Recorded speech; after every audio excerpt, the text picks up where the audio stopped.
bahwa fenomena itu bukan merupakan spesies baru, tapi itu merupakan penyimpangan sebetulnya sebagai akibat dari duplikasi kromosom. Ya, namun pada saat zaman itu ya belum terdeteksi karena fasilitas penelitian pada saat itu belum memadai.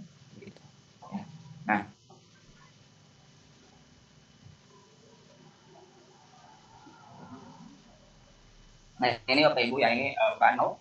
Jadi mirip seperti Mendel. Jadi kalau Mendel fokus dengan visum sativumnya, dengan kacang ercisnya, ya, tapi kalau beliau fokus penelitiannya dengan Onanthera lamarikiana. Kemudian karena dia dari fenomena persilangannya tadi dia mendapatkan tanaman yang ukuran jauh lebih besar, kemudian dia mendeterminasi kemunculan yang baru ini si Onanthera gigas spesies baru. Padahal si Onanthera gigas kalau kita lihat dalam kacamata sekarang, dilihat dari analisis karyotip, dia merupakan fenomena tetraploid, gitu ya, di mana ploidinya itu mengganda, menjadi 4N, sehingga otomatis ukurannya pun akan lebih besar sebagai dampak dari pertambahan jumlah genomnya. Nah, tapi beliau sukses dengan memperkenalkan istilah mutasi, memunculkan bagaimana fenomena terkait dengan perubahan pada materi genetik. Ya. Nah, lalu bagaimana sebetulnya mutasi itu terjadi? Bagaimana mutasi itu si sel yang awalnya normal itu bisa mengalami mutasi? Ya. Jadi kalau kita lihat Bapak Ibu, ini gambar memang tidak asing ya. Jadi gambar ini adalah siklus sel. Jadi sebetulnya mutasi itu dapat terjadi pada saat sel sedang aktif mengalami pembelahan sel. Ya. Jadi fase ini merupakan fase yang paling rentan bagi sel mengalami mutasi. Ya, kenapa kita katakan paling rentan? Ya, karena pada fase ini, pada saat sel membelah, terutama pada sel-sel yang prokaryotik, barrier pelindung materi genetik dalam hal ini membran inti itu lenyap. Ya. Kemudian seluruh materi genetik yang awalnya terkondensasi, kemudian dia akan melonggarkan diri karena dia akan direplikasi. Sehingga materi-materi genetik yang dalam hal ini membawa informasi genetik yang penting bagi sel, bagi organisme tersebut, dalam keadaan terdedah dengan faktor-faktor lingkungan. Nah, faktor-faktor lingkungan inilah kemudian yang akan menjadi pemicu terjadinya mutasi. Ya. Jadi berbagai faktor-faktor yang akan menyebabkan mutasi itulah yang kita istilahkan dengan namanya mutagen. Ya. Yang mana mutagen itu bisa macam-macam, ya, bisa merupakan faktor biologi, misalkan virus, ya, atau misalkan induksi-induksi senyawa kimia, ya, bisa juga induksi-induksi dari faktor-faktor fisika, misalkan seperti radiasi, ada tekanan yang sangat kuat, atau misalkan perbedaan suhu yang sangat ekstrim. Berbagai faktor lingkungan yang bisa men-trigger atau memicu perubahan genetik. Atau misalkan dalam siklus sel, sebetulnya pada saat siklus sel dari mulai interfase, kemudian dia masuk ke fase pembelahan, ada fenomena checkpoint. Ya, ada fenomena checkpoint di mana nanti akan terjadi pengecekan ketika ada proses yang belum sempurna. Misalkan di G1 itu adalah semua organel harus duplikasi, volume sel harus 2 kali lipat, seperti itu. Jadi ketika dia belum seperti itu, maka dia diistirahatkan. Ya. Jadi belum sampai sempurna, dia akan di stop dulu tunggu sampai sempurna, baru dia next ke tahap berikutnya. Ini ada gen yang lain Bapak Ibu sebetulnya yang namanya P53, ini akan terkait dengan fenomena kemunculan sel kanker sebetulnya, si gen P53 ini. Karena inilah yang akan meregulasi siklus sel, sehingga setiap fase dalam siklus sel itu dia bisa berjalan sempurna dan sel pun akan membelah secara sempurna. Sehingga ketika gen ini mengalami perubahan, maka akan terjadi kekacauan pada siklus sel, sehingga siklus sel tidak bisa terhenti, akibatnya si sel tersebut terus membelah, tidak terkendali, yang akan berkembang menjadi sel kanker dan lain sebagainya. Ini misalkan di sebelah kanan ada gambar kasus kanker kulit pada kasus Xeroderma pigmentosum, di mana pada kasus ini terjadi perubahan ya materi genetik, perubahan yang pada pengkode enzim yang memang terkait dengan proses perbaikan DNA yang rusak ketika, atau DNA yang gagal direplikasi ketika siklus sel. Sehingga memunculkan dampak-dampak berikutnya yang lebih fatal. Nah, jadi apakah nanti si mutasi itu selalu muncul ya atau selalu berpengaruh terhadap organisme? Ya, nah belum tentu. Nanti kita lihat. Nah ini Bapak Ibu berikutnya adalah macam-macam mutasi. Ya, jadi bagaimana kemudian mutasi itu kita kelompokkan. Ya, misalkan pertama berdasarkan materi genetik yang berubah. Ya, jadi kalau bisa, berdasarkan materi genetik yang berubah, maka kita akan mengenal hanya dua jenis, yang mutasi gen atau DNA dan mutasi kromosom. Ya, ada beberapa literatur yang menyebutkan ada mutasi genomik. Jadi mutasi genomik itu terkait dengan fenomena pertambahan set kromosom. Jadi dalam hal ini seluruh genomnya itu dia bertambah atau berkurang, gitu ya. Tapi secara umum di literatur itu hanya dua ini sebetulnya.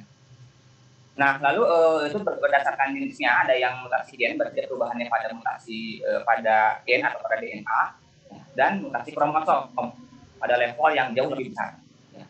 Tentu saja kalau kita lihat baik mutasi gen atau mutasi kromosom, kalau kita lihat mutasi gen itu belum tentu memunculkan dampak yang serius, tergantung nanti perubahannya pada seperti apa.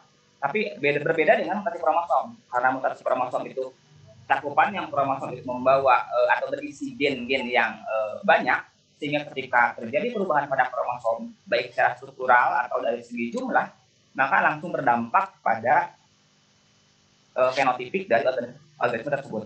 Bisa memunculkan, kalau di manusia memunculkan sindrom, atau misalkan terjadi abnormalitas lain yang menimbulkan fenomena cacat pada organisme. Lalu yang kedua, kalau kita lihat berdasarkan sel yang mengalami mutasi, kita kenal ada mutasi somatik kalau terjadinya pada sel-sel tubuh, sel kulit, sel otot dan sebagainya, sifatnya tidak menurun. Lalu yang kedua ada mutasi germinal. Kalau mutasi germinal ini terjadi pada sel-sel pembentuk sel kelamin, ya, germ sel. Nah, kalau pada bakal sel kelamin ketika dia mengalami mutasi, karena dia berkaitan dengan pewarisan sifat yang mana nanti akan terjadi reduksi jumlah kromosom ketika ada perubahan jumlah materi genetiknya baik pada gen ataupun pada jumlah kromosomnya di masing-masing sel gamet, maka akan langsung berdampak pada fenotip anaknya, keturunannya. Nah, itu bedanya. Lalu kalau dilihat dari kejadiannya, ya, maka kita kenal ada yang mutasi alami dan mutasi buatan. Ya. Mutasi alami berarti adanya introduksi mutagen-mutagennya baik secara fisika, kimia, biologi itu terjadi secara alami, tidak dibuat-buat. Nah, tapi kalau yang buatan, inilah yang kita arahkan nanti sesuai dengan keinginan manusia. Ya, ada mutasi buatan. Nah, jadi kondisi yang diarahkan seperti ini yang kita kenal dengan mutagenesis. Ya, jadi ini yang akan diarahkan dengan kebutuhan manusia. Ya, misalkan ingin memunculkan semangka yang ukurannya besar, kemudian dia tanpa biji, bisa. Tapi apakah alami atau buatan? Tentu saja dia dibuat-buat oleh manusia, diarahkan dengan kebutuhan. Mungkin dari segi ukurannya, misalkan secara ekonomis mungkin menguntungkan bagi manusia. Tapi kalau ketika ditanya ke semangkanya, apakah semangka senang dengan kondisi ukurannya besar lalu tanpa biji? Mungkin kalau ibaratnya manusia, dia akan demo. Manusia kok jahat, saya dibuat ukurannya besar, dibuat tanpa biji, saya dibuat berhenti untuk menghasilkan keturunan yang baru, karena ini terkait dengan kegagalan dia untuk melanjutkan keturunannya karena bijinya kita hilangkan. Ya. Nah, kita lihat Bapak Ibu ini mutasi gen, misalnya hanya sedikit saja. Jadi kalau kita lihat mutasi gen, ini berarti yang berubah adalah pada DNA-nya. Jadi ada beberapa yang menyebut mutasi gen disebut mutasi repeat, point mutation, ya. Mutasi kecil juga ada yang menyebut seperti itu. Nah, kita bagi dua. Jadi yang pertama adalah mutasi pergeseran, ya, atau disebutnya preemptive mutation. Nah, ini akibat adanya penambahan atau pengurangan dari basa nitrogen. Ya, jadi misalnya ada insersi ketika dia ada penambahan basa nitrogen, atau dia delesi ketika ada terjadi hilang beberapa nukleotida. Gitu ya. Tentu saja dia bertambahnya atau berkurangnya itu karena faktor-faktor yang tadi yang gara-gara mutagen itu. Ya, apakah itu ada agen kimia yang menyerupai strukturnya seperti bahasanya disebut ya, sebagai bahasa analog, atau misalkan nanti ada gara-gara misalkan faktor radiasi, misalkan ada sinar X, ada sinar UV dan lain sebagainya yang menyebabkan ada beberapa segmen yang hilang, yang patah. Gitu ya. Kemudian patahan tadi tidak sempat diselamatkan, kemudian terbentuk kembali ikatan fosfodiester sehingga ada segmen yang hilang. Gitu. Atau misalkan segmennya tidak berkurang, tapi bahasa-bahasanya digantikan. Ya, maka ada yang kita sebut namanya transisi, ada yang disebut sebagai transversi. Nah, ini di bawah ini ada ilustrasi bagaimana kemudian fenomena pergeseran transversi mutation itu akan menyebabkan terjadinya pergeseran rangka baca pada saat sebuah gen, ketika ini ada kodon, berarti sudah ini dalam hal ini DNA codingnya, ya.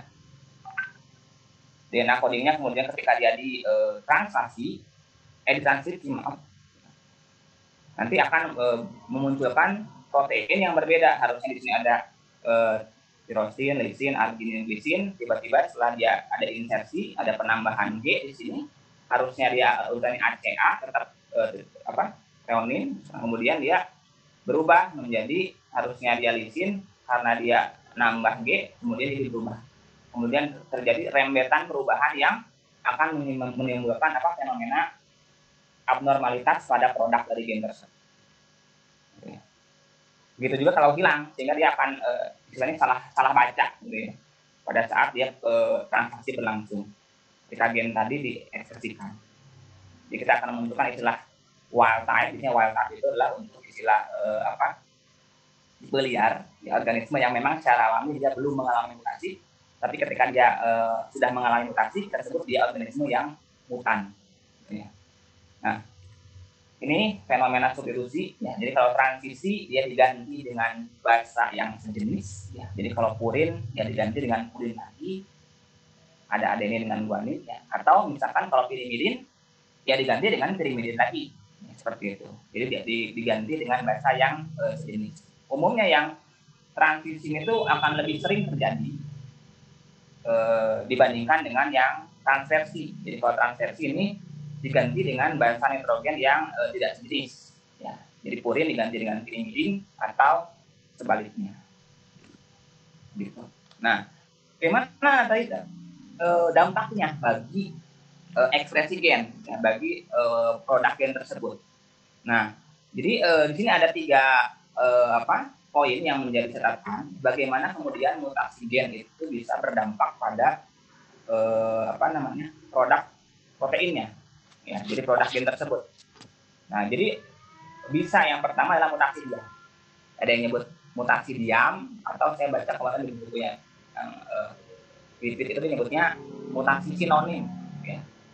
Kenapa? Karena kode genetiknya berubah, namun tidak mengakibatkan perubahan atau pergantian asa amino. Jadi walaupun secara kode genetika dia berubah, tapi ketika dia di transkripsi mungkin dia berubah, tapi ketika ditranslasi tetap kodon hasil transkripsinya itu tetap mengkode asam amino yang sama, sehingga kalau nanti dalam pemrosesan produk gen selanjutnya dia akan tidak mengakibatkan perubahan apapun.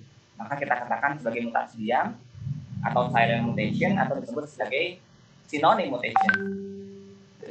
Lalu yang kedua adalah mutasi salah arti.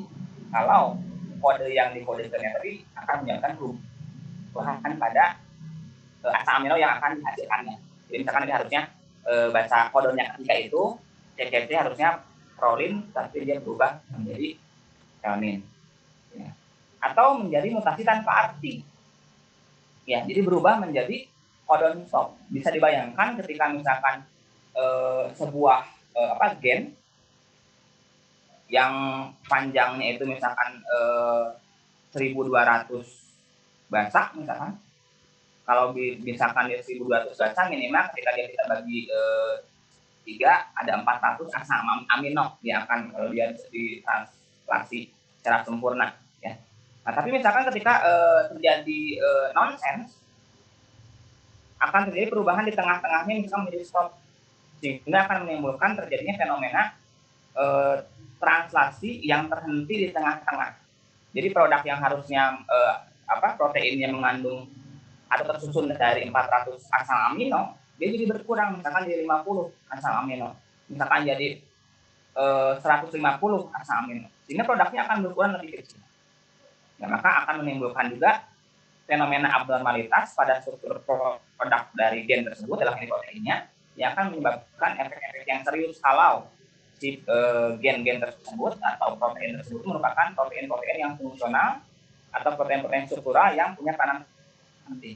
Misalkan ada gen dystrophin, di mana dystrophin ini tuh adalah protein atau protein yang struktural penting dalam otot. Ya, bagaimana ketika terjadi mutasi pada gen dystrophin, menyebabkan akibat yang ini ya, non-serum mutation, mengakibatkan gen dystrophin tadi itu menghasilkan protein dystrophin yang kurangnya lebih pendek, sehingga menimbulkan kelainan yang kita sebut sebagai dystrofi, ya. Katakanlah ada yang DMD ya, Duchenne muscular dystrophy, sehingga dia akan terjadi kontraksi otot yang lebih pendek dari yang seharusnya, sehingga akan menimbulkan abnormalitas pada orang-orang yang menderita DMD tadi. Ya. Nah, ini Bapak Ibu contoh bagaimana mutasi gen kemudian bisa mempengaruhi proses splicing mRNA. Ya, jadi kalau pada DNA prokaryotik kita tidak akan menemukan istilah fenomena exon dan intron, karena exon dan intron kita akan temukan pada struktur gen eukaryotik. Ya. Nah, bagaimana ketika harusnya kan ini intron ini kemudian akan dibuang dengan proses splicing. Jadi ada pemrosesan mRNA setelah dia terjadi transkripsi, pembentukan mRNA dari DNA. Harusnya si intron ini dibuang, ya, sehingga akan terbentuk gabungan exon. Walaupun nanti ada yang namanya splicing alternatif, sehingga memunculkan ada fenomena ketika gen walaupun gennya sama, ya, fenotipnya itu belum tentu nanti akan menghasilkan produk yang betul-betul dia sama. Ya. Mungkin ada perbedaan sedikit karena nanti ada fenomena alternatif splicing.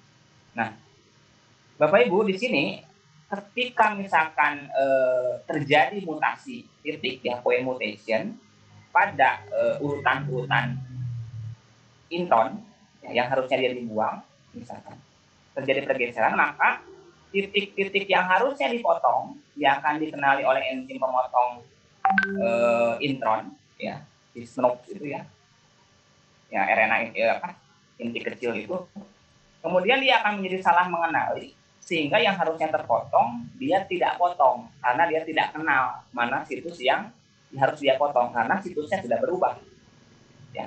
Jadi ibaratnya di situ sudah kalau dicari ya, mana sih yang namanya Harry, ada nggak di situ. Kalau Harry itu saya ganti dengan posisinya jadi Ireh, maka dia nggak akan kenal mana nggak ada Harry, di situ cuma ada Ireh, dia nggak akan kenal, maka dia tidak akan potong, sehingga memunculkan ada fenomena intron yang dia bukan gen nyelip di tengah-tengah ekson-ekson, sehingga bisa berdampak pada proses translasi yang bisa menghasilkan abnormalitas.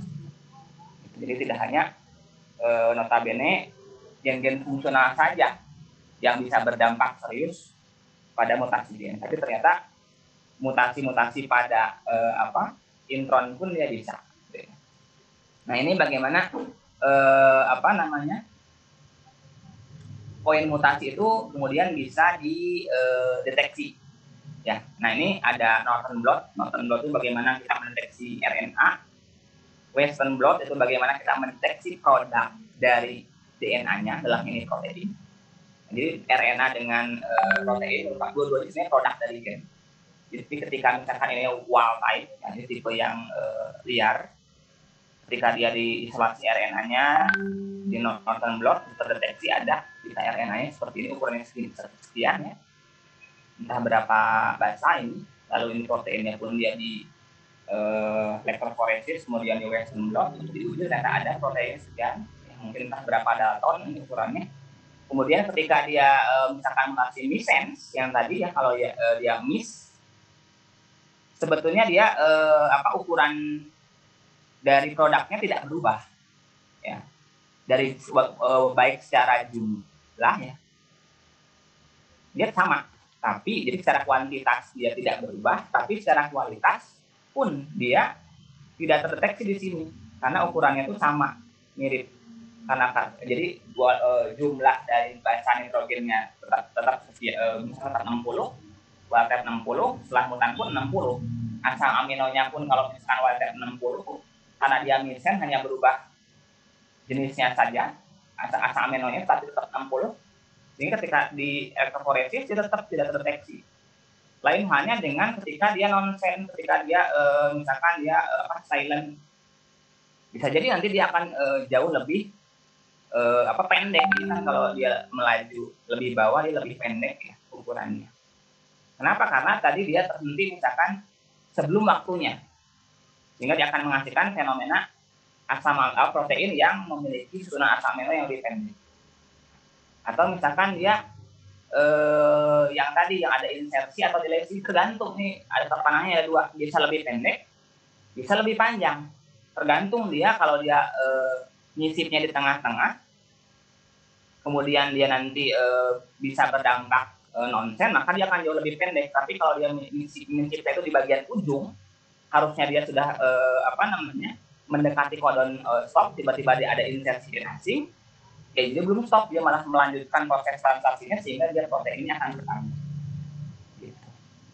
Itu hanya sedikit bagaimana para ilmuwan kemudian mendeteksi fenomena-fenomena mutasi secara sederhana. Nah, ini adalah bagaimana mutasi terjadi pada sel germinal, sel kelamin. Ya. Ini ketika dia terjadi pada bakal sel kelamin, maka nanti ketika dia terjadi fertilisasi, ya maka seluruh sel pada anaknya, karena dia merupakan peleburan dari sel telur dan sel sperma yang salah satunya atau keduanya mengalami mutasi, maka mutasi tadi akan diwariskan ke seluruh anaknya. Jadi sel anaknya itu merupakan sel mutan, ya. Mutan dari perubahan DNA atau kromosom pada orang tuanya. Nah, nanti sebagian sel itu akan diwariskan pada sel kelamin dari anaknya ini, gitu ya. Kalau dia misalkan ditakdirkan dia fertil, ya. Kalau misalkan dia ditakdirkannya steril, dia tidak akan sampai di sini, karena mungkin dia tidak hidup, atau misalkan dia tidak bisa berproduksi, gitu ya, karena dia kemandul, gitu ya.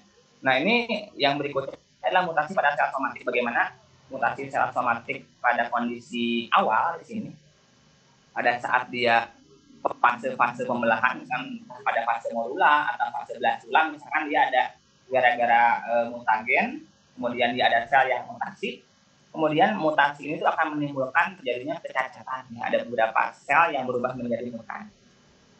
Jadi belum tentu dia cacat, misalkan dia sempurna, misalkan bentuk lengan selnya sempurna, tapi dia ada misalkan ada ini hitam sebelah, misalkan. Itu adalah dampak dari mutasi somatik, tapi pada beberapa sel yang sudah membelah, kemudian bakal sel misalkan pada saat dia gasula ada satu jaringan yang terkena mutagen, misalkan jaringan mesoderm, maka akan berubah misalkan ke sebagian jaringan ikatnya misalkan berubah, gitu ya, seperti itu. Atau misalkan pada fase akhir ya sudah diferensiasi, kemudian nanti ada terjadi mutasi, nanti sebagiannya akan jadi mutan, tapi ini biasanya dia tidak menurun yang mutasi somatik. Nah, ini contoh dari mutasi di kromosom, ya. Jadi kalau mutasi kromosom kita bagi dua, ya. Jadi ada mutasi yang terkait dengan struktural, ya, perubahan strukturnya, dan perubahan jumlahnya. Jadi kalau struktural ini lebih ke bagaimana susunan gen penyusun kromosom itu bisa berubah. Misalkan dia terjadi aberasi intrakromosomal, artinya dia itu hanya perubahannya pada kromosom tunggal. Ya, jadi hanya dia sendiri yang berubah, gitu ya, tidak melibatkan, tidak ngajak-ngajak gen-gen dari kromosom yang non homolog yang bukan dia sendiri. Gitu. Jadi bisa misalkan terjadi lesi hilang, dan misalkan contohnya lah segmen nomor 5 hilang, misalkan menyebabkan sindrom Piduket ya ada. Lalu misalkan ada sebagian yang misalkan suatu segmen itu terbalik orientasinya, karena ada yang namanya infeksi, ya. Ada yang terjadi pada satu lengan, ya, atau misalkan dia beda lengan, jadi beda lengan itu dipisahkan dengan adanya sindrom. Atau misalkan aberasinya itu sifatnya interkromosomal, jadi melibatkan dua kromosom atau lebih. Ya, jadi misalkan dia mengganda, gitu ya, duplikasi, misalkan ada translokasi perpindahan, misalkan dia resiprok atau non resiprok. Misalkan kalau resiprok dia melibatkan dua kromosom non homolog, gitu, yang berpindah pada segmen yang lain. Atau misalkan Robertsonian, ada dua kromosom yang tipenya telosentrik, kemudian dia seolah-olah dia gabung. Kamu teman saya ya kayaknya. Jadi digabung seolah dia jadi kromosom yang tunggal. Nah, atau berikutnya ada yang kita sebut namanya mutasi genomik, ya, atau disebutnya mutasi kromosom akibat perubahan jumlah kromosom. Ya, jadi ini biasanya gara-gara kehilangan atau penambahan perangkat genomnya, ya, perangkat kromosomnya. Jadi ini diistilahkan dengan namanya euploid. Ya, jadi ini ada fenomena yang lain, bisa juga kalau ada yang perubahannya itu hanya pada salah satu setnya saja, jadi tidak lengkap, ya, tidak 2N, hanya bertambah atau berkurang, tersebut namanya istilah aneuploid atau aneuploid. Nah, pada yang euploid dia itu istilahnya setnya itu bertambah atau hilang, gitu ya, dari setnya. Jadi ada yang kalau kehilangan satu set, maka dia disebut monoploid atau sebenarnya haploidi. Kalau dia 2N diploidi, gitu ya. Jadi ini untuk membedakan dengan ploidi yang N-nya ini, kadang-kadang ini ada yang beberapa yang punya X, ya.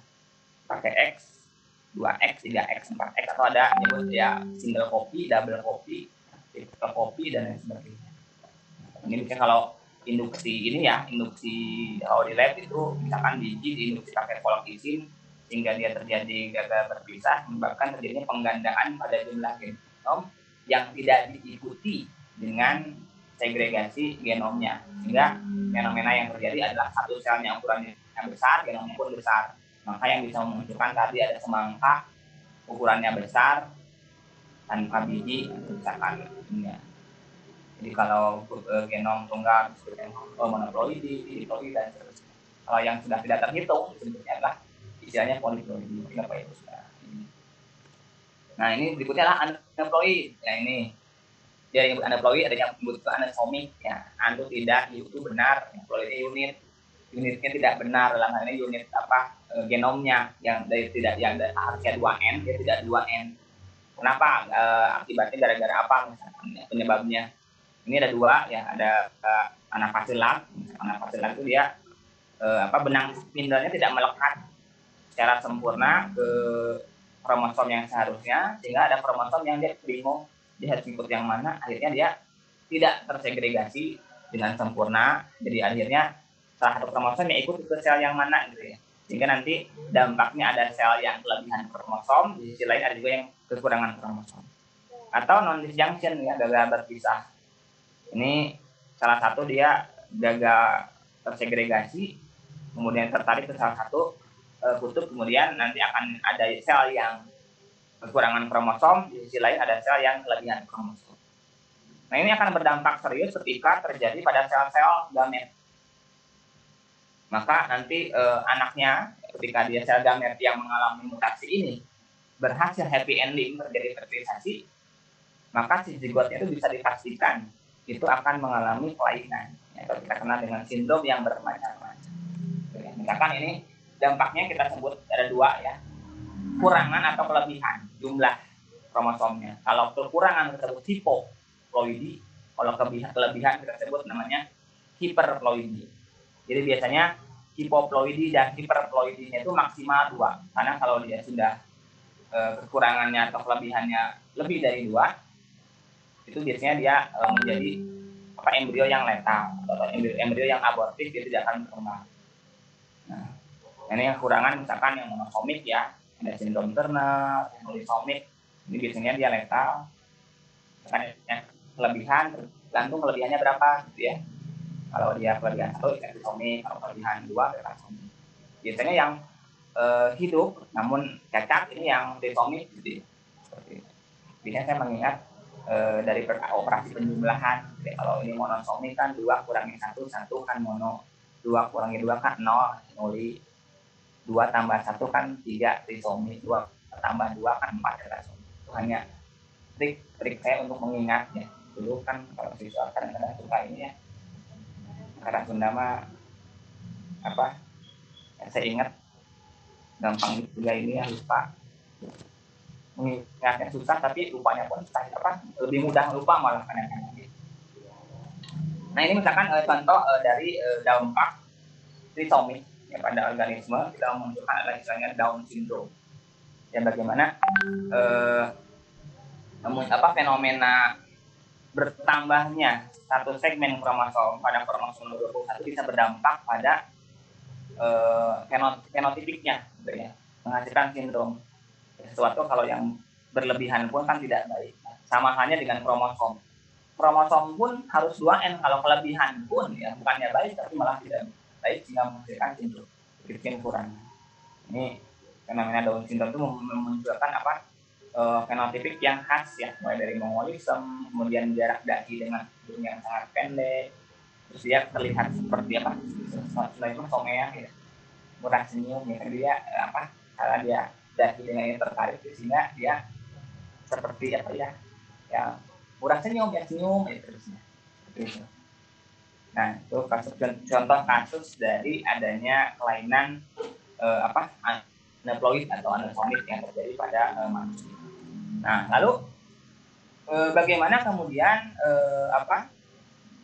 aspek-aspek bioteknologi atau manfaat-manfaat mutasi untuk kehidupan manusia misalkan terkait untuk pengembangan pengetahuan. Nah dulu mungkin mutasi ini bisa digunakan untuk pencarian bibit unggul ya dengan fenomena radiasi. Jadi biji radiasi misalkan dari konvensional ya, kemudian si bijinya itu ditanam secara acak, mana yang hasilnya produknya bagus, mana yang kurang bagus. Yang bagus kemudian dia dijadikan sebagai bibit yang akan dikembangkan lebih lanjut. Tapi kan ini prosesnya adalah lama dan mutasinya pun terjadi secara acak. Indikator bagus atau tidaknya pun akan sulit, gitu ya. Karena ini relatif tergantung penelitinya juga.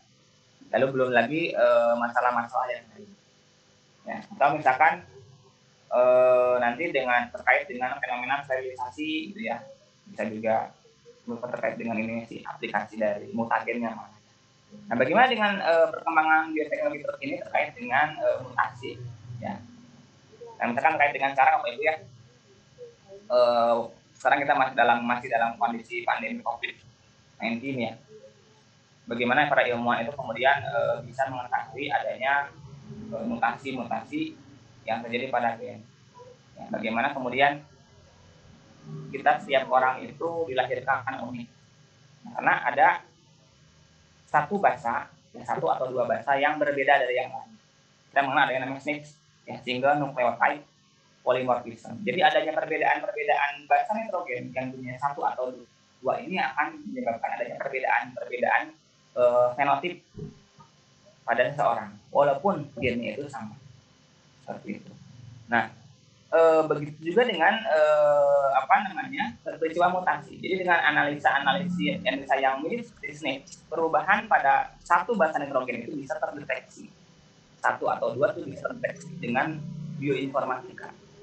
Jadi ketika kita punya suatu gen yang dengan teknologi yang sekarang sudah ada dengan PCR dan sebagainya, dengan metode sequencing untuk menentukan urutannya, kemudian dengan metode bioinformatika, jadi semua yang menganalisis komputer. Kita bisa tahu ketika misalkan kita menganalisis gen hidung misalkan ya, harusnya gen hidung itu ada bentuk hidung, kenapa sih bentuk hidung beda-beda, apa yang bisa yang menyebabkan misalkan ini perbedaan bentuk hidung.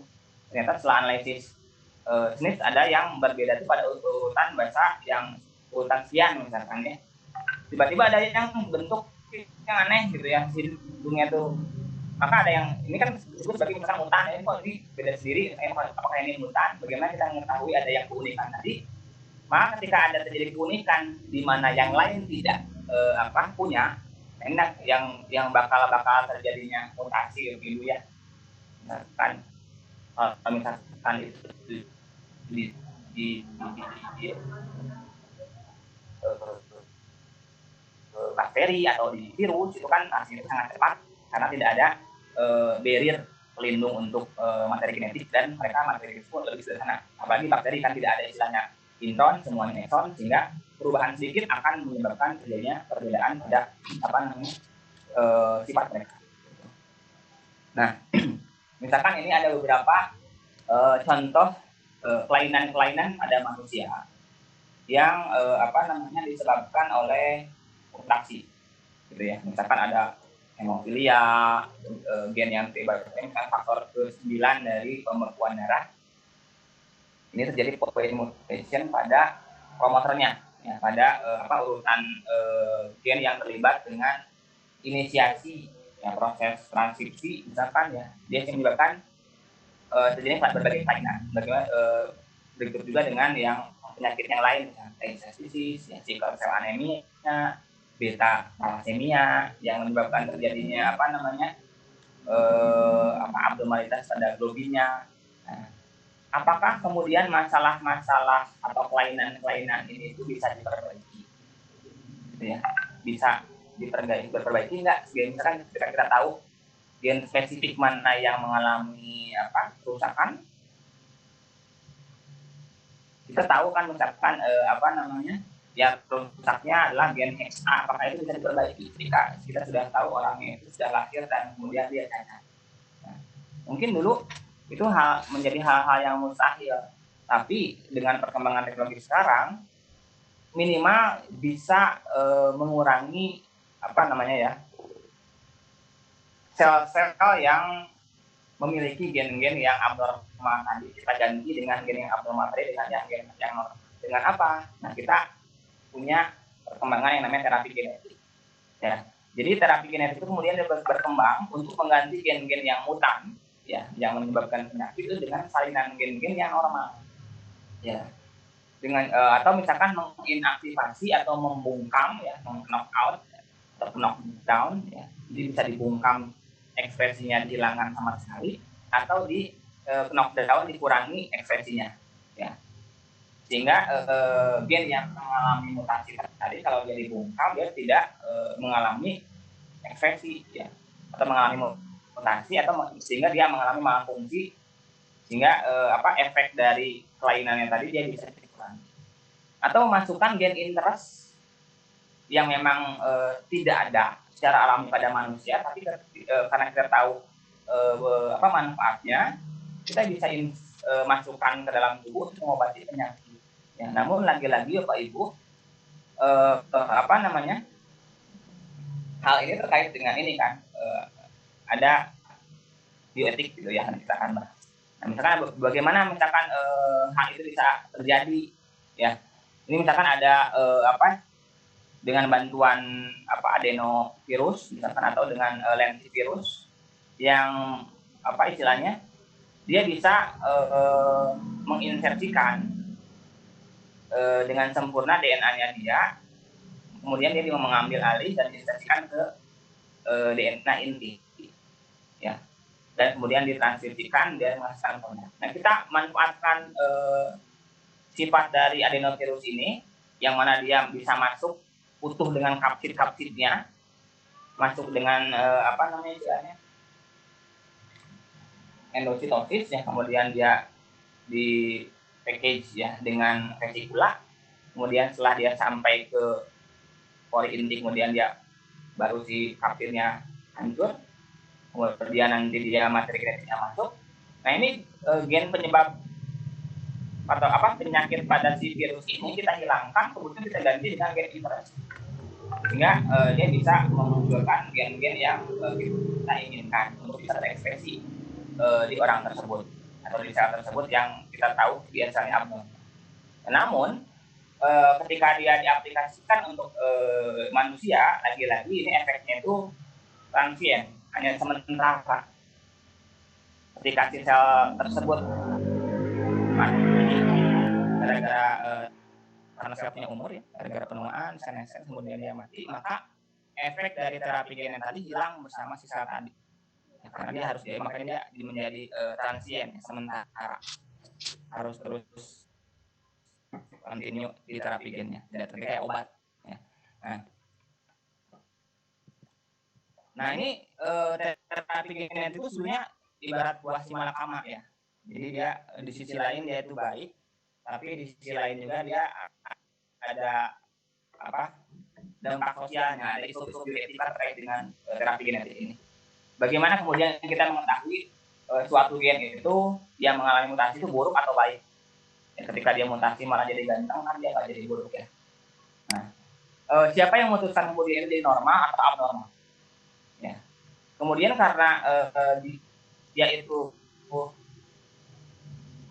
butuh ahli, menyebabkan biayanya lebih tinggi, lebih mahal, sehingga seolah-olah dia menjadi milik orang kaya, ya. Milik orang-orang yang memang dia punya uang untuk berobat, ya seolah-olah dia seperti itu, menjadi jurang memisah, gitu kan. Sehingga kalau ketika ada aplikasi luas, kemudian apakah nanti secara sosial ekonomi akan berdampak sosial juga, kemudian apakah nanti orang-orang mau menerima beragam terapi-terapi genetik seperti ini, atau misalkan dengan sifat manusia yang tidak puas, ini bisa menjadi membahayakan ketika ada satu gen yang dianggap oleh dia misalkan dia sebenarnya sempurna, tapi dia ingin meningkatkan potensinya, si gennya melebihi dari yang normal. Ini kan jadi membahayakan. Mungkin nanti operasi plastik jadi nggak laku, tapi lebih ke lewat terapi genetik saja, gitu ya. Ini kan jadi membahayakan, gitu.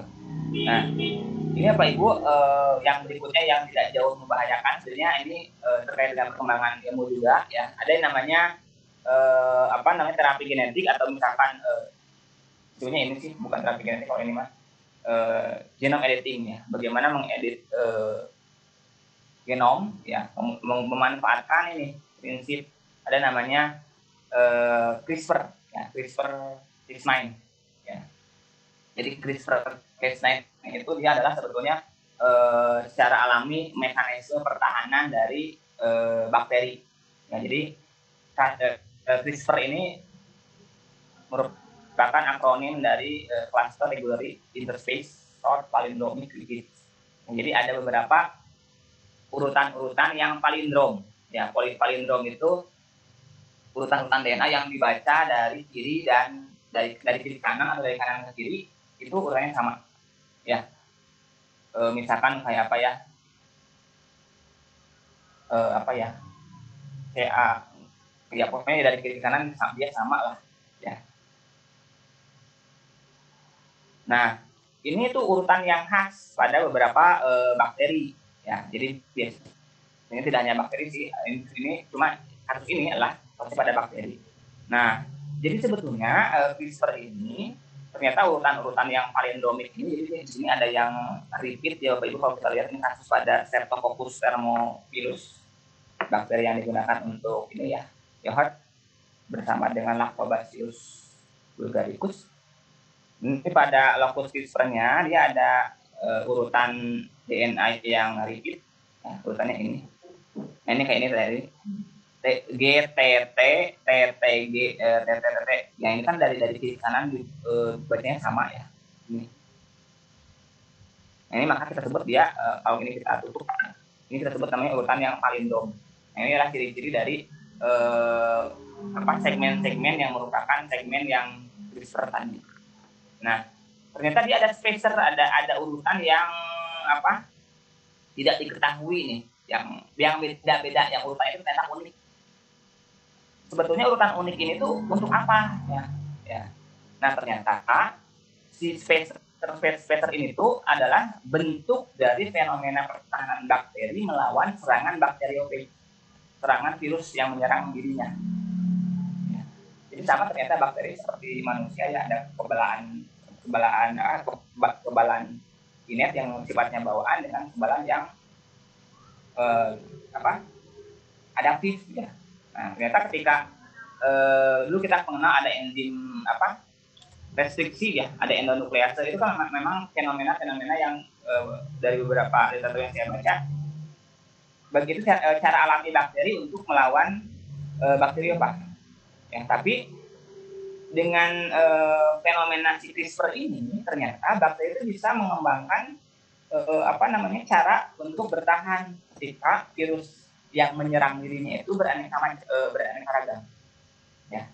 Nah, di sini ada leader. Nah, leader di sini itu dia adalah nanti segmen urutan yang sangat spesifik tergantung dia akan mengenali siapa.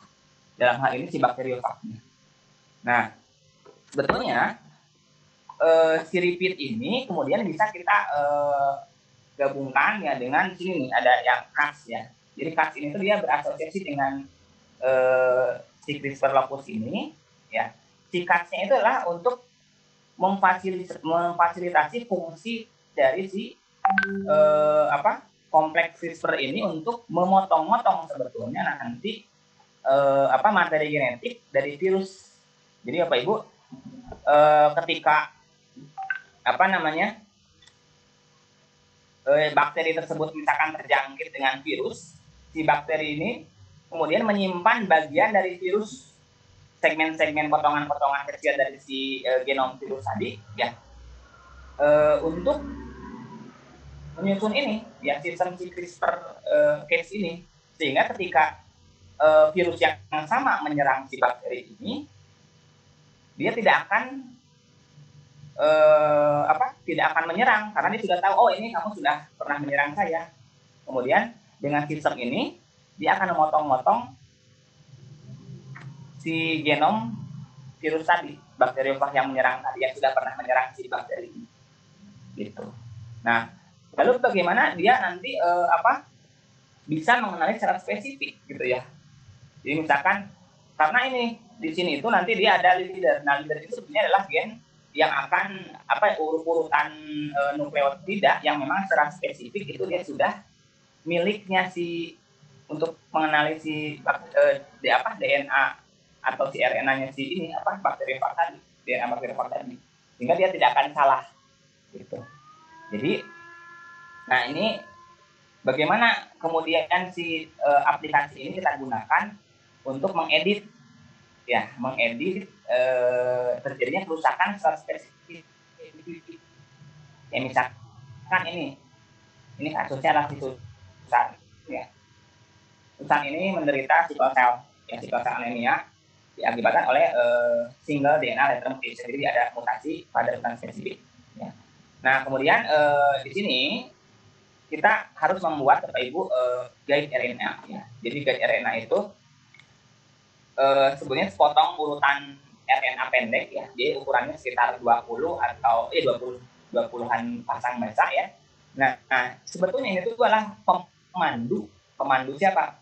Protein case ya. Protein case adalah protein yang berfungsi untuk memotong-motong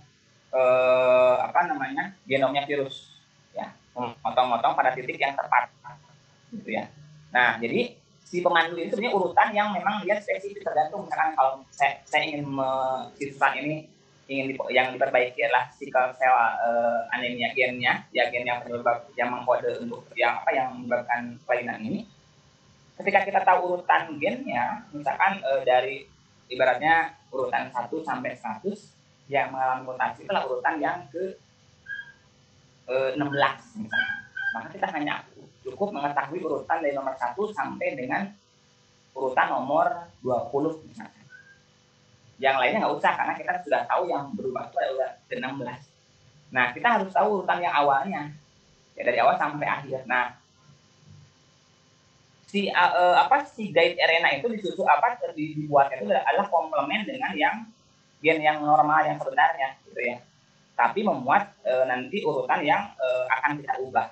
Yaitu memandu untuk memastikan nanti si kompleks CRISPR Cas-nya itu dia tidak salah nempel ke gen yang mana gitu ya, ke segmen yang mana, jadi dia tidak salah bekerja, salah memotong ya. Nah nanti berikutnya nanti kita sisipkan gen yang normalnya, yang betulnya. Nah nanti dengan si Cas itu nanti akan menggantikan, memotong yang tadi rusaknya, kemudian digantikan dengan yang betulnya seperti apa, sehingga kita akan mendapatkan strain DNA yang memang dia betul-betul sesuai dengan yang urutan awalnya, yang tipe wildcard-nya, yang bukan yang mutannya gitu. Ya, jadi hal ini tuh beberapa laporan sudah terbukti benar ya, pada berhasil gitu ya. Tapi ini dicobakan pada beberapa tumbuhan, ada misalnya pada jamur, di mana ini terjadi proses pengembangan, dia istilahnya ada gen yang menyebabkan, kalau jamur kan jamur anjing ya. Nah ketika dipotong, kadang-kadang si jamur itu akan lebih cepat browning ya, lebih cepat coklat gitu ya, karena ternyata ada enzim yang namanya polifenol oksidase gitu ya. Nah enzim ini yang akan menyebabkan kecepatan browning tadi. Nah bagaimana kemudian si gen ini itu dihilangkan gitu ya, diganti dengan atau inaktivasi. Tadi dia berhasil mengurangi 30% aktivitas dari gen ini, sehingga menyebabkan si jamurnya ketika dipotong-potong dia sudah tidak mengalami browning lagi. Nah, ini sebetulnya terkait dengan genetic modified ya, GMO ya. Tapi dia beberapa ilmuwan kadang-kadang membedakan produk bioteknologi makanan yang menggunakan CRISPR, berbasis CRISPR, dengan yang rekayasa genetik, karena prinsip pembuatannya itu dia berbeda. Atau misalkan kalau tidak salah tahun 2018 ada ilmuwan yang mengklaim sudah berhasil mengedit DNA manusia terkait dengan serangan blokir virus HIV. Tentu kan ada kontroversi ya, karena dia mencobakannya kepada manusia. Hal inilah sebetulnya kalau kita lihat Bapak Ibu, untuk yang CRISPR Cas-nya itu seperti apa ya, bencana juga ya, karena takutnya ini digunakan untuk memanipulasi DNA manusia, sehingga kekhawatiran berikutnya adalah ya tadi, misalkan ketika kita ingin kita bisa menguji coba istilahnya dari awal, memang awal sel ya, kita bisa ubah-ubah sekehendak kita, bahkan gen-gen yang tidak ada secara alami itu kita bisa masukkan ya. Bahkan ini kan kalau kita lihat yang tadi yang pada sickle cell anemia ini gennya yang terjadi perubahan itu hanya beberapa basis saja, bisa digantikan dengan gen yang normal ya, seperti ini ya, yang menjadi kesan saya sampaikan ya, untuk yang terkait dengan mutasi ini. Sebetulnya karena mutasi ini cukup luas ya, materinya banyak, mungkin kita bisa buka dalam sesi tanya jawab. Kembalikan kemudian. Baik, terima kasih pada Bu selaku pemateri. Gimana Bapak Ibu, materinya luar biasa ya, subhanallah. Materinya cukup singkat tapi jelas, sangat jelas ya Bapak Ibu. Mudah-mudahan itu bisa menambah referensi ilmu buat kita semua dalam nanti penyampaian ke siswa. Baik, untuk selanjutnya kita buka sesi tanya jawab. Gimana Bapak Heri, mau langsung dijawab atau dikumpulkan dulu pertanyaannya? Boleh ya, mangga saja.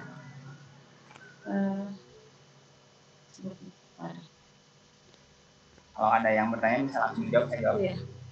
Biar tidak lupa. Oh, ini dari Silahkan kalau ada Bapak Ibu yang mau bertanya bisa langsung chat atau raise hand. Ya Bu, gimana Bu? Ada yang raise hand, Deta? Soalnya di saya nggak ini Bu, nggak muncul. Ya, ini ada Pak Adriana Jun, Iya. beliau raise hand. Saya buka dulu mic-nya ya. Oh iya silahkan.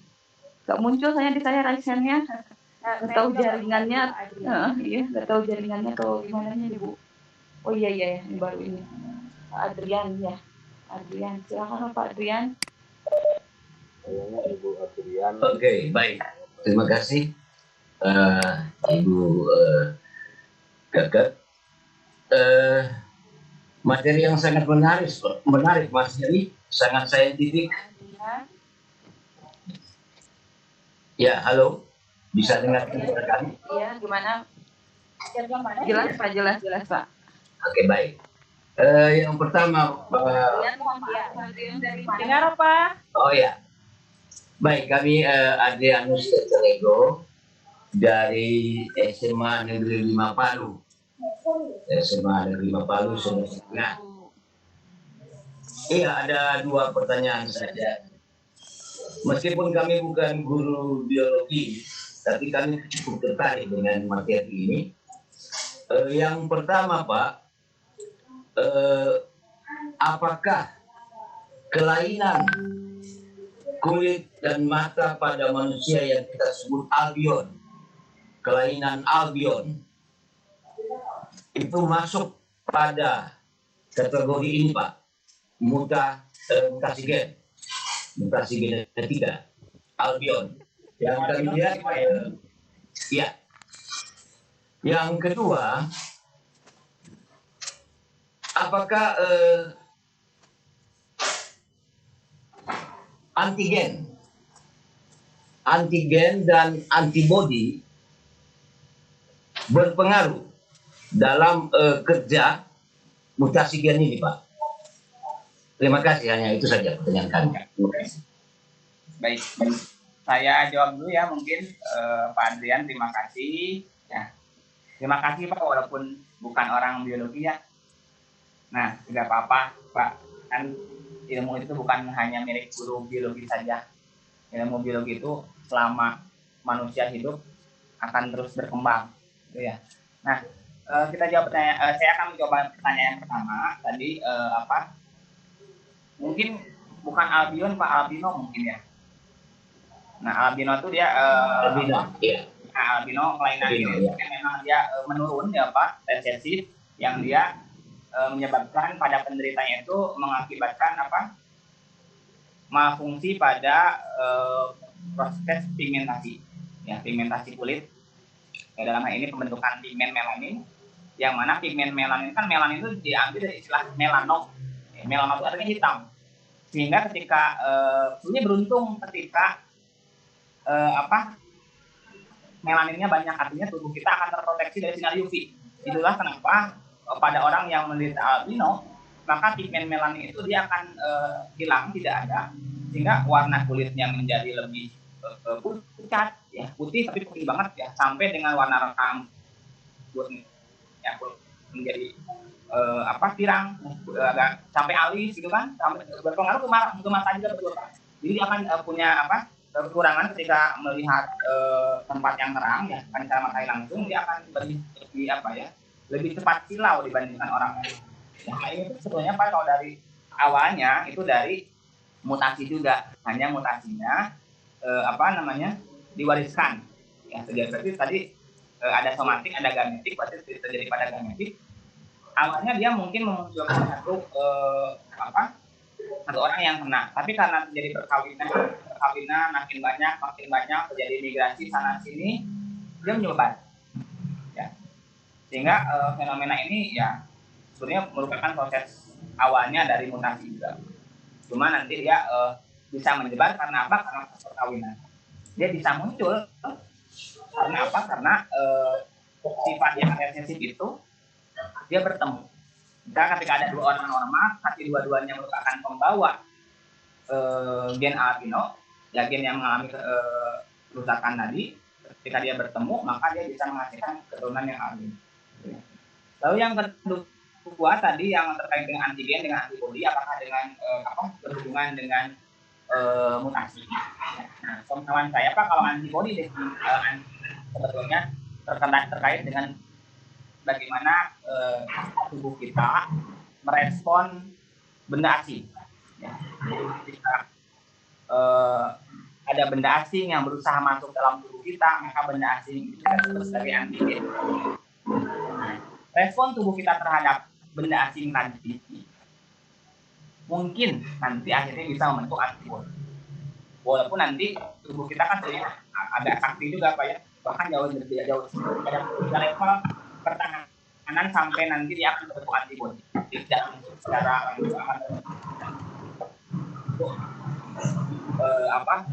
satu topik tersendiri Pak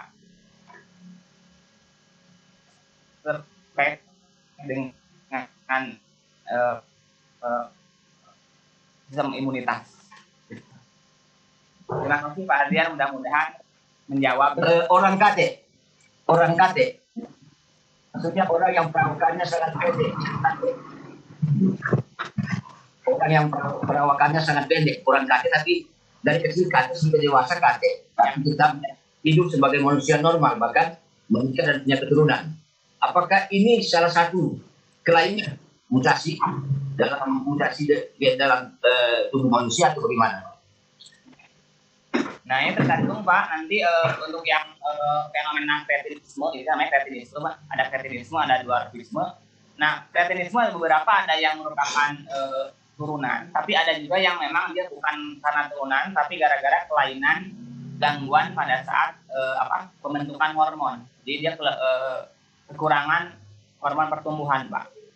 Jadi kekurangan hormon-hormon yang terkait dengan metabolisme yang dia terkait dengan pertumbuhannya pada saat dia usia anak-anak, maka dia bisa menimbulkan fenomena kardinal tadi. Ini kretinisme Pak, ada kretinisme, ada dwarfisme. Dua-duanya sih ini gara-gara hormonal Pak. Oke, terima kasih Pak. Baik, terima kasih. Silakan Bapak Ibu yang lain mungkin. Silakan Bapak Ibu. Bentar, ini ada di chat.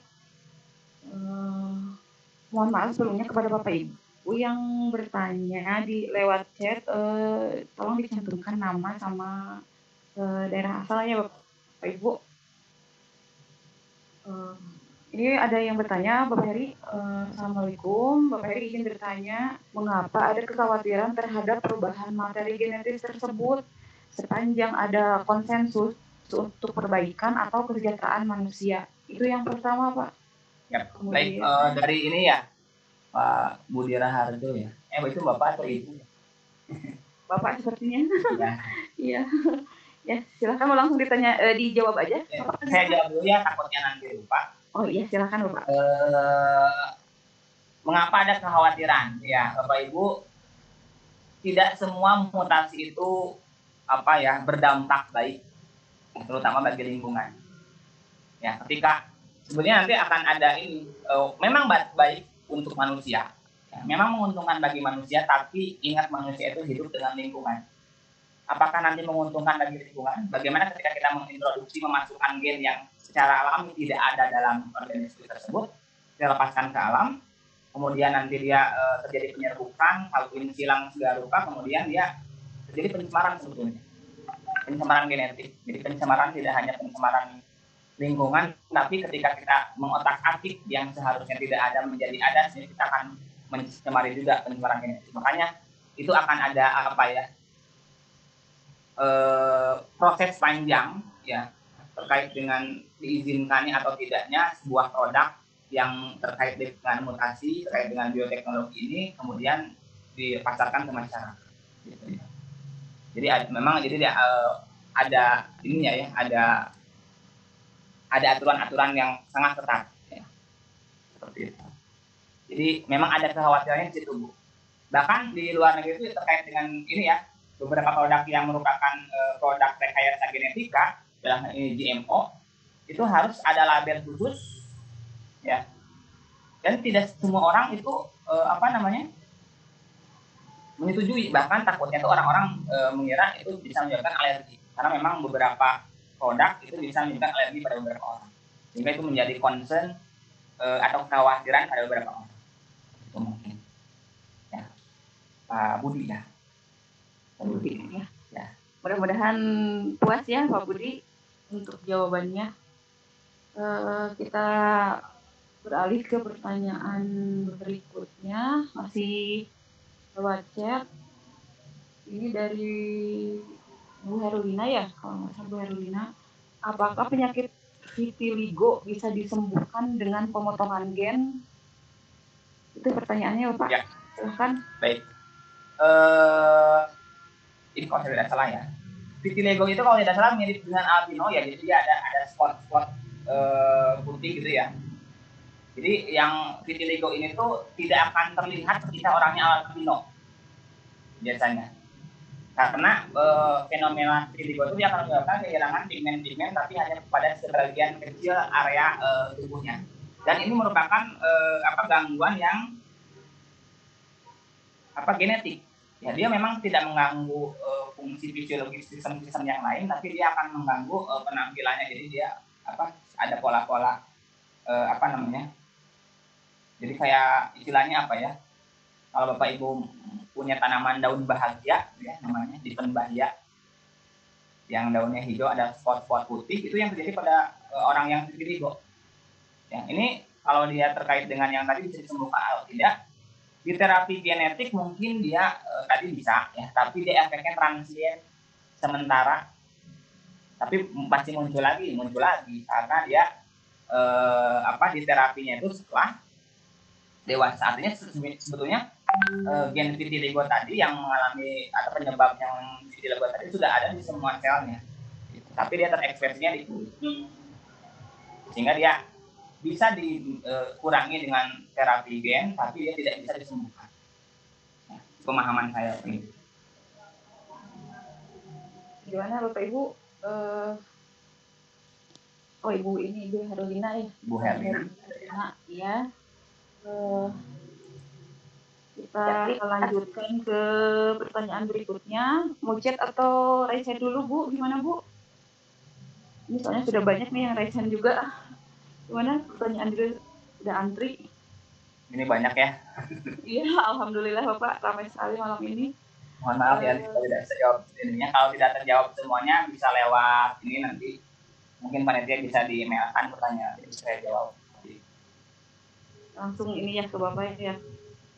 Kita ini satu lagi untuk yang pertanyaan lewat chat, nanti diselang-seling aja ya sama yang lain. Dari CBR ini saya nggak muncul soalnya namanya. Mohon dijelaskan proses terbentuknya sindrom Jacob. Makasih Pak Heri. Nah, itu pertanyaannya Pak. Ya, terima kasih dari siapa? Rosni. Itu mungkin Bapak atau Ibu ya. Sindrom Jacob itu ini ya, Ibu kalau kita lihat tadi di sini ya, karyotipnya itu dia adalah XYY, jadi dia laki-laki, secara fenotipik dia laki-laki, tapi dia kelebihan kromosom Y. Ya, dan orang yang sindrom Jacob itu biasanya berwatak kriminal, ya, berwatak kriminal, dan dia ini kalau tidak salah dia tidak mandul ya, dia fertil kok. Ini bisa muncul seperti apa? Ini kok bisa muncul sindrom Jacob? Kalau kemunculan saya tadi di sini terjadi bisa gara-gara anak selak atau misalkan non-disjunction. Jadi misalkan di awalnya dia harusnya untuk 4 sel anak yang masing-masing N, tiba-tiba terjadi non-disjunction pada kromosom seksnya, kromosom gonosomnya. Kan kita punya kromosom itu kalau manusia ada 46, 22 pasangnya atau 44 buahnya adalah autosom, yang sepasangnya yang 2 buah inilah gonosom. Ini yang menentukan jenis kelamin. Sehingga kalau yang gagal berpisah ini terjadi pada gonosom, itu pasti pada pembentukan sel sperma Pak Ibu, karena tidak ada kromosom Y pada perempuan. Ini pada spermanya. Ya, si Y itu gagal move on, yang harusnya dia YY gitu ya, masing-masing terdistribusi sempurna pada 4 sel masing-masing 2X, 2Y gitu ya. Nah, yang YY yang sperma YY ini membuahi ovum yang normal, maka terbentuklah XYY. Lahir sindrom Jacobs. Ya. Kalau sejarah lengkap dari dalam janinnya saya tidak bisa menjelaskan Bapak Ibu ya. Nah, hanya nanti ketika dia nanti si ovum yang normal tadi yang 22 otosom tambah X dibuahi oleh sperma Y yang dia punya 22 otosom dan satu kelebihan kromosom Y, maka dia akan memunculkan bakal zigot yang akan berkembang menjadi janin dan terlahir sebagai bayi yang nanti punya kelainan sindrom Jacobs. Itu mungkin. Ya, terima kasih Bapak jawabannya. Jelas ya Ibu pertanyaannya, apa jawabannya? Kita lanjutkan Bapak karena ini cukup banyak pertanyaannya. Kita langsung ke raise hand. Ini ada dari Pak Slamet Widayat. Wah, ini Pak Slamet ya.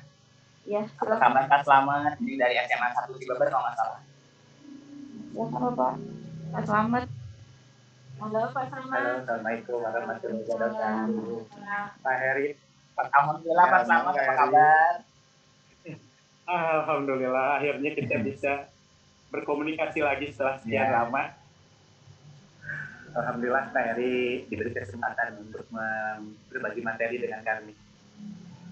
Assalamualaikum juga buat host dan buat moderator. Ada orang Pasuruan ya, ada orang Parakan Salak. Waalaikumsalam Bapak. Waalaikumsalam Bapak. Oh, di Parakan Salaknya ayah Balitri itu kalau sekali waktu bisa. Betul ya Bu, ada Balitri ya.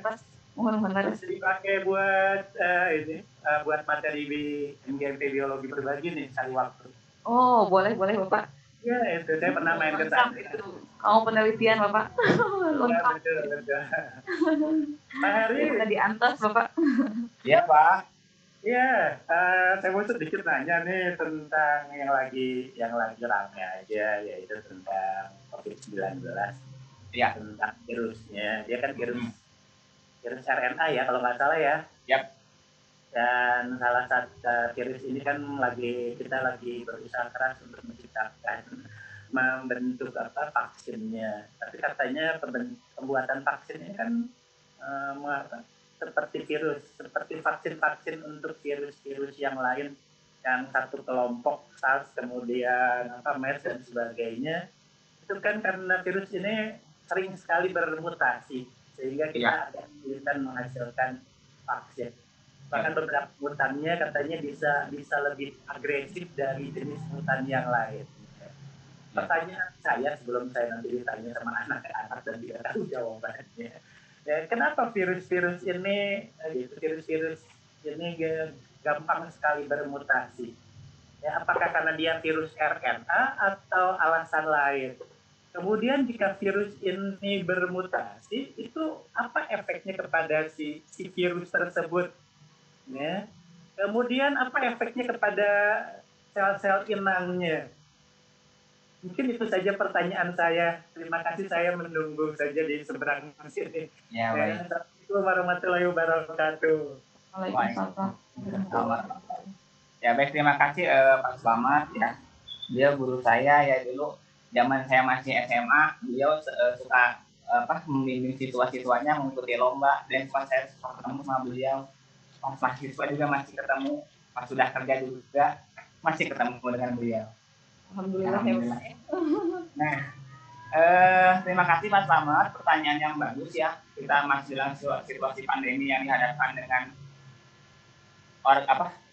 kita sebut bukan organisme virus itu, kita sebut dia adalah partikel hidup. Nah, dia bukan makhluk hidup, dia kan aseluler, dia bukan sel, kita sebut dia partikel hidup. Yang mana partikel hidup ini itu dia menunjukkan ciri hidup di mana dia bisa bereplikasi bukan bereproduksi. Ya, bereplikasi, memperbanyak diri di sel inangnya. Ya. Nah, yang mana setiap virus itu dia punya sel inang yang berbeda-beda. Ya, dia akan spesifik. Yang kita ketahui kan si virus COVID-19 ini dia menyerang si sel-sel yang punya reseptor ACE2. Ya, yang reseptor ACE2 adanya di mana di saluran pernapasan, pencernaan, di ginjal gitu ya. Nah, bagaimana kemudian si virus ini menjadi sangat cepat bermutasi ya, tidak hanya virus, bakteri juga dia mutasi karena genom-genomnya itu sangat sederhana. Dia kan hanya terdiri dari protein, ya, kapsid yang tersusun dari kapsomer, dan kemudian dia ada materi genetiknya. Yang materi genetiknya pun dia akan ada beberapa yang langsung materi genetik telanjang seperti itu. Ada juga yang dia terinkorporasi bersama protein-protein pelindung. Jadi ada pelindungnya juga supaya mencegah dari kerusakan. Kenapa? Karena dia strukturnya sangat sederhana. Nah, karena strukturnya sangat sederhana tadi, maka dia akan mudah sekali dipengaruhi oleh mutagen. Yang tadi ada sinar UV lah dari misalkan dari paparan radiasi dari matahari. Kemudian dari berbagai senyawa-senyawa kimia yang memang kita tidak kelihatan, tapi kemudian bisa mempengaruhi dari urutan-urutan besar tadi. Entah mungkin nanti bisa memotong si segmen dari si RNA-nya atau di DNA-nya. Nah, maka ketika dia hilang salah segmennya, itu kan sebenarnya mutasi, yang terjadi perubahan. Namun kita belum tahu apakah dampaknya itu menyebabkan virus tadi berkembang menjadi sesuatu yang lebih berbahaya, ya, lebih virulen, ya, atau kemudian nanti dia malah menjadi yang non virulen, yang tadinya berbahaya malah jadi tidak berbahaya, sangat tahu. Gitu. Dan kita pun studinya kan masih terbatas. Ketika dia misalkan dia tidak menunjukkan bahaya yang lebih jauh atau misalnya lebih bahaya dari awalnya, akhirnya kita tidak akan terlihat. Misalkan kayak seperti yang COVID-19, di beberapa orang ada yang menunjukkan gejala yang spesifik, tapi beberapa orang ada yang asimptomatik, ya, sehingga muncul ada yang OTG, ya, orang tanpa gejala, seperti itu. Lalu yang kedua, saya lupa pertanyaannya. Tadi itu yang kedua, Mas Slamet mohon diingatkan lagi tadi yang kedua. Dampaknya terhadap sel inang.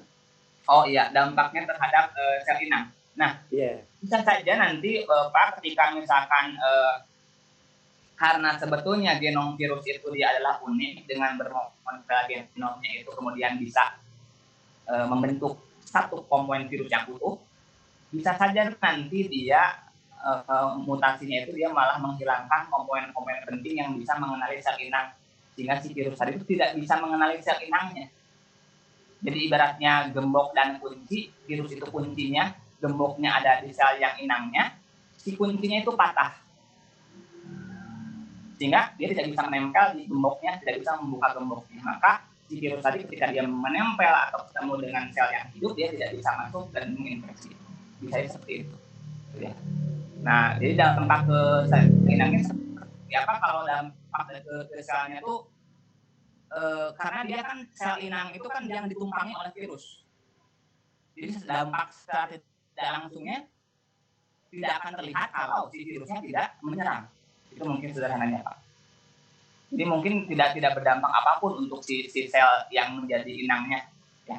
Tapi dia akan menjadi berdampak serius ketika si virus tadi tetap bisa masuk dan kemudian kemampuan virulensinya meningkat, menyebabkan sesuatu yang efek yang lebih besar dari yang awal. Itu yang mungkin bisa membahayakan. Jadi bisa tidak bahaya, bisa juga lebih membahayakan. Gitu. Karena kan mutasinya sangat acak sekali di alam. Gitu. Itu mungkin Pak yang bisa saya jawab. Gimana Bapak? Pak Slamet, mudah-mudahan puas dengan jawabannya. Kita langsung ke pertanyaan chat ya Bapak ya. Jadi kalau udah banyak banget ini dari Ibu Dewi Novitasari dari Seman 1 Patuk. Ini pertanyaannya, untuk penyakit autoimun jika dijelaskan melalui fenomena mutasi genetik itu bagaimana ya Pak? Kalau autoimun, Bu Dewi nanti Bu Dewi ya. Bu Dewi ya Pak. Bu Dewi autoimun. Saya kurang paham kalau yang autoimun Bu ya. Mohon maaf, coba nanti saya tanyakan ke ini ya, ke murid saya yang jago autoimun ya, yang dokter yang ini. Karena saya kurang memahami untuk yang autoimun ini. Ya, ini di PR saya ya. nanti saya tanyakan. Karena kalau saya nanti ngarang takutnya kan ini ya. Salah ini ya, Ya, Pak ya. salah ya. Salah yang rembet. Nanti saya tidak berani kalau untuk yang kaitannya tidak dilihat autoimun ini ya. Tapi bisa jadi misalkan nanti autoimun ini bisa muncul gara-gara fenomena mutasi bisa jadi. Ya, tapi bagaimana kemudian dampak dari mutasi ini bisa merembet ke sampai ke autoimun, itu proses yang kompleks ya Bu ya. Itu yang menjadi PR juga ya, karena mekanisme molekuler dalam sel itu sangat kompleks sekali. Bagaimana nanti bisa memunculkan dampak satu dengan dampak yang lain, bisa memunculkan nanti ke kasus autoimun ya. Kan ini autoimun sirik kan dia banyak ininya ya, banyak rentetannya juga nanti. Itu ya udah di ini. Jadi PR ya Pak ya. Ya, saya tanya ya ke ini ya. Kemudian ini ada dari Bu Rosnida. Mungkin kalau untuk pertanyaan dari Bu Rosnida dari Satu Pekanbaru tadi tentang sindrom Jacob sudah dijelaskan di awal ya Ibu Bu Rosnida. Ini yang tipe kromosom XY bagaimana prosesnya? Tadi hampir sama pertanyaannya ya Pak, yang sama yang di atas ya Pak ya. Oh iya. Kemudian ini ada dari Bu Ella dari Cirebon ya. Pertanyaannya, bagaimana cara memberikan sugesti pada siswa bahwa belajar materi mutasi itu menyenangkan dan tidak sulit? Ini pertanyaannya cukup mewakili ya Bapak, karena mungkin untuk materi mutasi itu yang saya rasakan emang buat siswa itu sulit untuk dimengertinya dan kelihatannya bingung gitu dalam menangkap materinya. Jadi gimana solusinya? Itu Bapak silakan. Masih mulus menjadi menarik sebetulnya tergantung Bapak Ibu ya, tergantung strategi Bapak Ibu nanti di kelas membuat pembelajaran itu menjadi lebih menarik. Ketika saya mengajar metabolisme itu pembelajaran yang tidak menarik, benar tidak? Semuanya ada sikitnya. Tapi ketika Bapak Ibu menghadirkan misalkan ada aktivitas tidak hanya aktivitas pengetahuannya saja, ada yang memicu keterampilan, ada yang memicu kemudian apa sih sebetulnya manfaat mempelajari mutasi ini dalam kehidupan sehari-hari. Ketika Bapak Ibu mendekatkan dengan kehidupan sehari-hari, itu pasti mereka akan tertarik. Ya, mudah-mudahan kalau sedang tidak pandemi, bisa anak-anaknya kalau di Bandung sih dulu zaman saya SMA tuh, saya diajak guru saya ke Batan, ke Balai Tenaga Atom Nuklir Nasional. Di situ saya kemudian mengetahui menariknya belajar mutasi. Bagaimana kemudian pegawai-pegawai di sana itu ketika kita masuk ke sana kita harus netralkan dulu dari radiasi mungkin yang dari luar. Takutnya nanti mempengaruhi reaksi-reaksi dari reaktor nuklir di dalam. Nah, begitu kita masuk, kita pun tidak boleh memakai baju yang dari luar. Kita harus menggunakan sepatu khusus. Kita nggak boleh pakai sepatu yang dari luar. Sepatu khusus masuk ke dalam. Kita berkeliling, mengetahui bagaimana dampak dari mutasi. Itu kan mutasi ya, terkait dengan mutasi. Radioaktif itu kemudian bisa menyebabkan mutasi, gitu ya. Kemudian kan bagaimana pengaruhnya bagi organisme, bagaimana kemudian di Batan itu penelitian yang terkait dengan mutasi yang melibatkan radioaktivitas seperti apa. Oh, saya jadi tahu ini. Nah, itu kan akan lebih bermakna Bapak Ibu ya, daripada sekedar hanya teori. Memang kalau dia hanya teori tidak menarik, tapi ketika didekatkan dengan aplikasi kehidupan sehari-hari, dengan kasus-kasus yang melibatkan mutasi, itu akan menjadi lebih menarik. Sehingga siswa itu nanti akan mengingat, oh saya dulu pernah diajar. Saya bisa menceritakan kembali apa yang saya alami pada saat SMA, karena menurut saya pembelajaran mutasi pada saat guru saya SMA menjelaskan itu menarik. Dengan kita diajak ke sana. Bahkan setelah kita keluar dari Batan waktu itu, kita dinetralkan lagi, ada alatnya untuk menetralisir kemungkinan ada sampah atau debu-debu radioaktif dalam tubuh kita, supaya kita pas pulang aman, tidak kena kobaran radioaktif yang dibawa dari Batan waktu itu. Itu menarik Bu saya Bu. Ya, jadi didekatkan tipsnya dengan pemanfaatan dalam kehidupan sehari-hari. Itu mungkin. Ya, itu Bapak. Jadi intinya pemilihan metode pembelajarannya ya Bapak ya. Ya, betul Bu. Ya. Mudah-mudahan ya Bu Ella cukup puas dengan jawabannya. Kemudian kita lanjutkan ke pertanyaan chat berikutnya. Ini dari Budian ya Bapak. Budian dari Mansatu Subang. Izin bertanya, fenomena meletusnya Gunung Merapi akan menyebabkan mutasi pada makhluk hidup di sekitarnya. Kira-kira mutasi yang seperti apa dan apakah mutasi ini diturunkan? Terima kasih. Itu Bapak pertanyaannya. Gunung Merapi ya Bu ya. Gunung Merapi. Fenomena meletusnya Gunung Merapi. Ya, tuh. Saya kurang ini ya, kalau di Gunung Merapi meletus, apakah kalau kita lihat dari ini saja, dari aspek mutagen ya.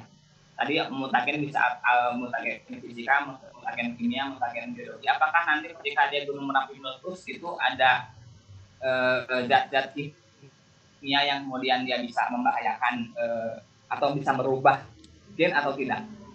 Misalkan kemudian ada uap beracun yang kemudian dia bisa mengakibatkan perubahan basa nitrogen atau tidak. Saya kan tidak tahu kalau misalkan di gunung berapi kemudian dia meletus, si uap-uapnya itu dia kan beracun ya.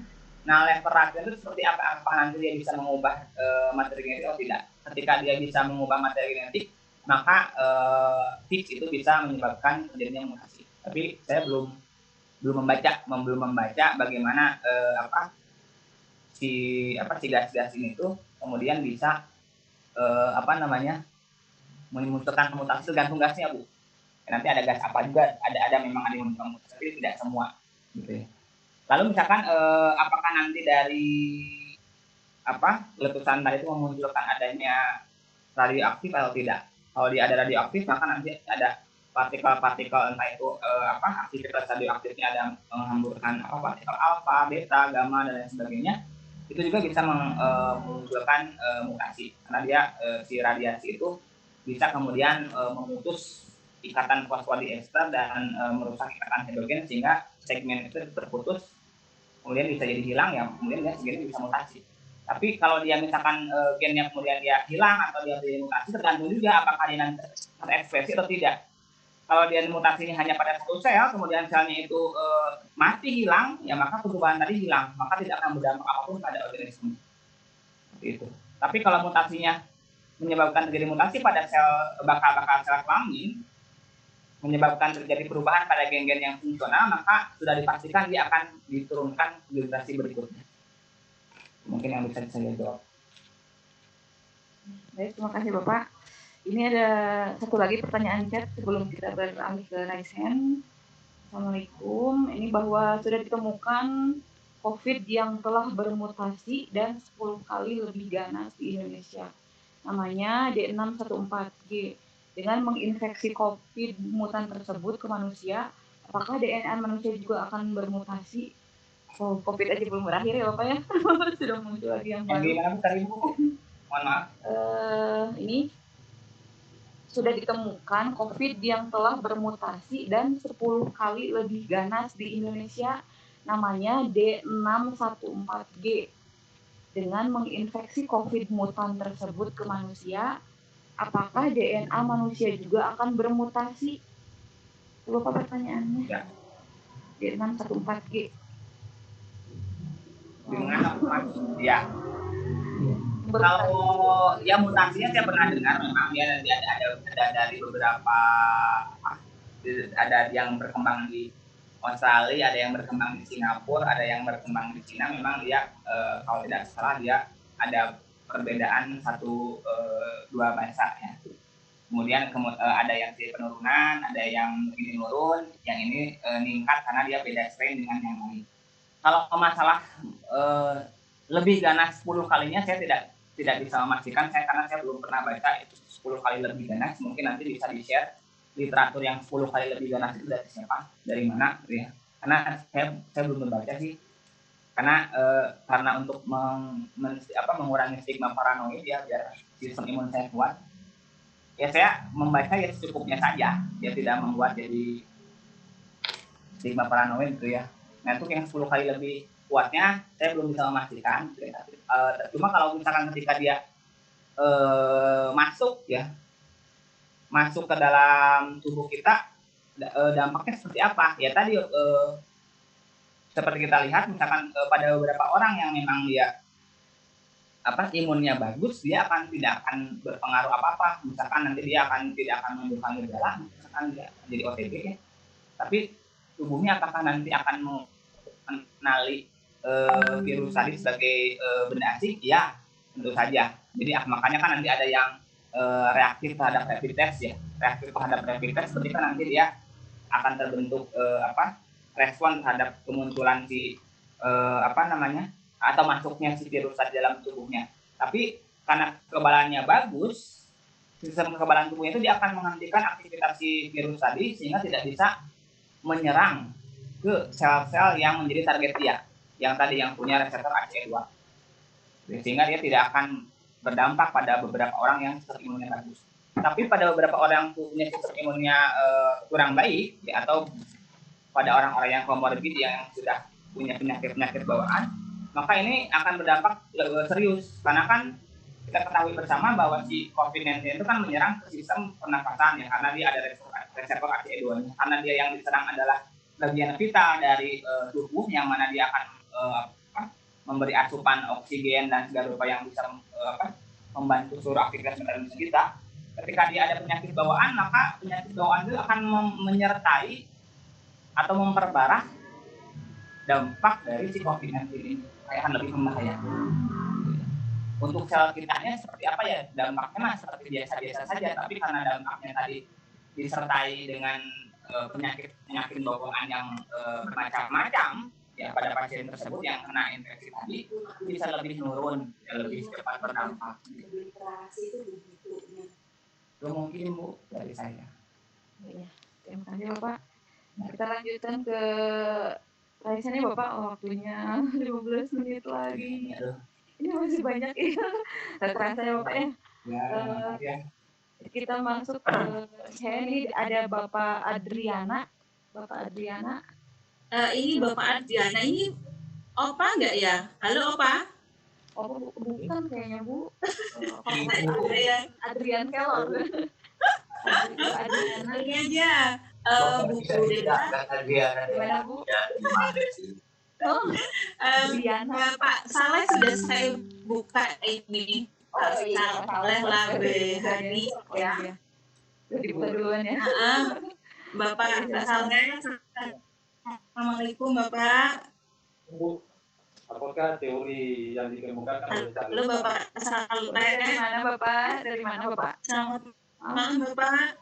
Ataukah tidak teori yang dikemukakan oleh Izin Bapak, mohon maaf.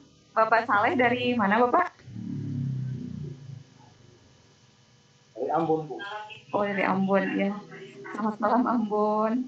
Silahkan Bapak. Saya tanyakan Bu, apakah teori yang dikemukakan oleh Darwin ini ilmiah atau tidak? DNA artifisial itu tadi itu yang bagaimana? Mau dijelaskan? Saya ada lihat tadi itu Pak. Oh ya. Ya. Mau kasih Pak. Yang pertama tadi agak kurang, yang saya jawab pertanyaan yang kedua dulu ya Pak ya. Yang tadi di DNA tipe liar itu seperti apa? DNA tipe liar itu adalah DNA yang ada asli pada organisme tersebut yang belum terpapar dengan mutagen atau belum mengalami mutasi.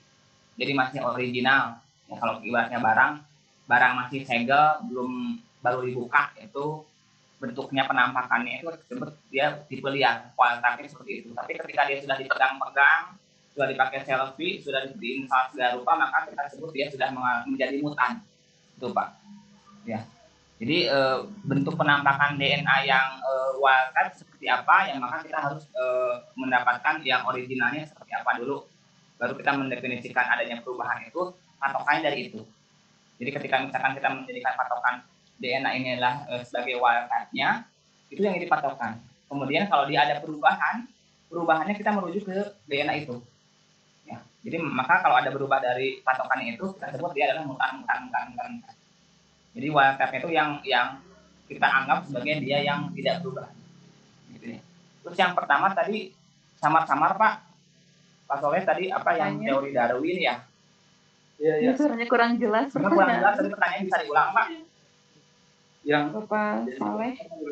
Darwin ini Pak, apakah dia itu ilmiah ataukah hanya rekayasa begitu Pak?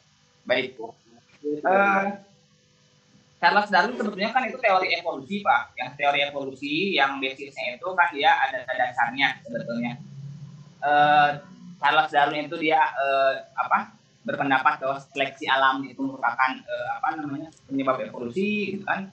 Lalu ada ilmuwan yang lain yang lama itu berpendapat bahwa adaptasi itu menyebabkan perubahan evolusi namun diwariskan. Misalkan tadi ada Hugo de Vries yang memunculkan istilah evolusi dengan teori discontinuous-nya menyatakan bahwa mutasi itu adalah penyebab terjadinya evolusi.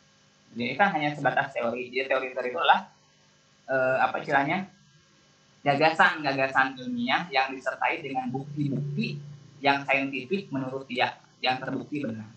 Jadi kalau teori kalau misalkan teori-teori itu bisa dijelaskan dengan fakta-fakta saintifik temuannya itu jadi teori. Tapi ketika kan nanti kalau di ini dalam saintifik ada teori, ada hukum dan sebagainya gitu ya. Jadi kalau teori itu kalau sebatas pendapat yang disertai dengan bukti-bukti. Dalam hal ini teori Darwin itu dasarnya seleksi alam, tadi Pak. Kalau yang dasarnya mutasi itu yang Hugo de Vries, yang ilmuwan yang pertama yang perkenalkan teori mutasi. Itu mungkin Pak Soleh. Iya Pak, terima kasih Pak. Ya, sama-sama Pak Soleh. Kita lanjutkan ke raise hand yang berikutnya Pak. Bentar dibuka dulu. Bisa. Bu Umi, mohon maaf bisa Pak Adriana ya. Ibu Adriana, apa ya, Bu? Pak ini ya? Bapak kayaknya ini Bapak. Coba saya buka dulu. Iya. Bu Kalau Adriana biasanya ibu. Halo. Halo Bapak. Pak Ini. Adriana. Halo Pak Adriana.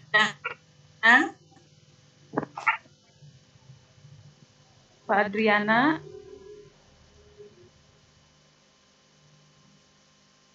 Pak Adriana, halo.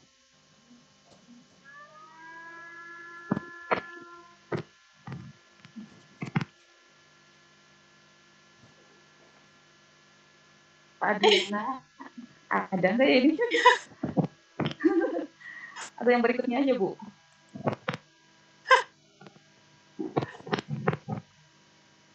Suaranya ini nggak jelas. Pak Adriana. Adrian. Jadi Pak, kalau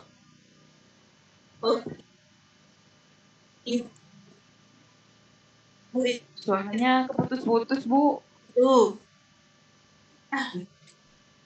Yang lain aja ya, Bu ya. Halo Bu Deda. Ya Bu. Halo Bu. Suaranya nggak jelas. Putus-putus Bu. Barangkali dilanjut dengan yang lain saja. Ini saya baca yang chat aja Bu ya. Dari Pak Irwan, bagaimana mekanisme mutasi menyebabkan evolusi? Mutasi bisa menyebabkan evolusi, jadi menjadi penyebab evolusi ketika dia bisa mengubah fenotip dan dia diwariskan ke generasi berikutnya. Cuman dari mutasi itu tidak langsung menyebabkan menjadikan spesies baru atau itu enggak. Jadi dia prosesnya kurang jelas. Bahkan proses yang panjang. Gitu. Bu Deda, kita beralih ke bapak yang Iya, kita cobain ya. Ini ada Ibu Tini, saya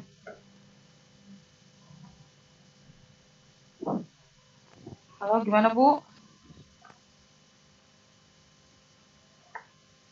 Halo. Jadi hilang suaranya.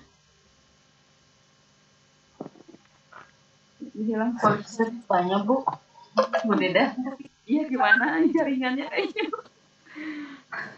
Lagi dari Bu Titin ya, dari Bu Titin. Halo. Iya, halo Bu.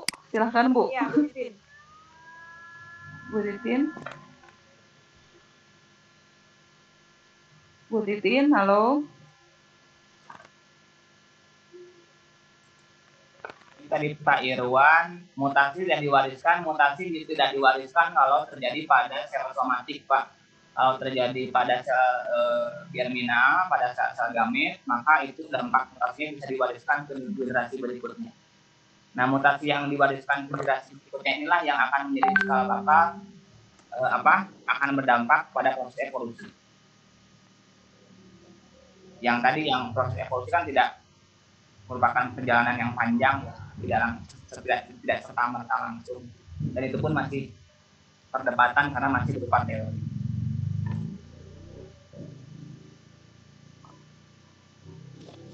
Udah, saya ingin bertanya, boleh ya bertanya? Ya boleh.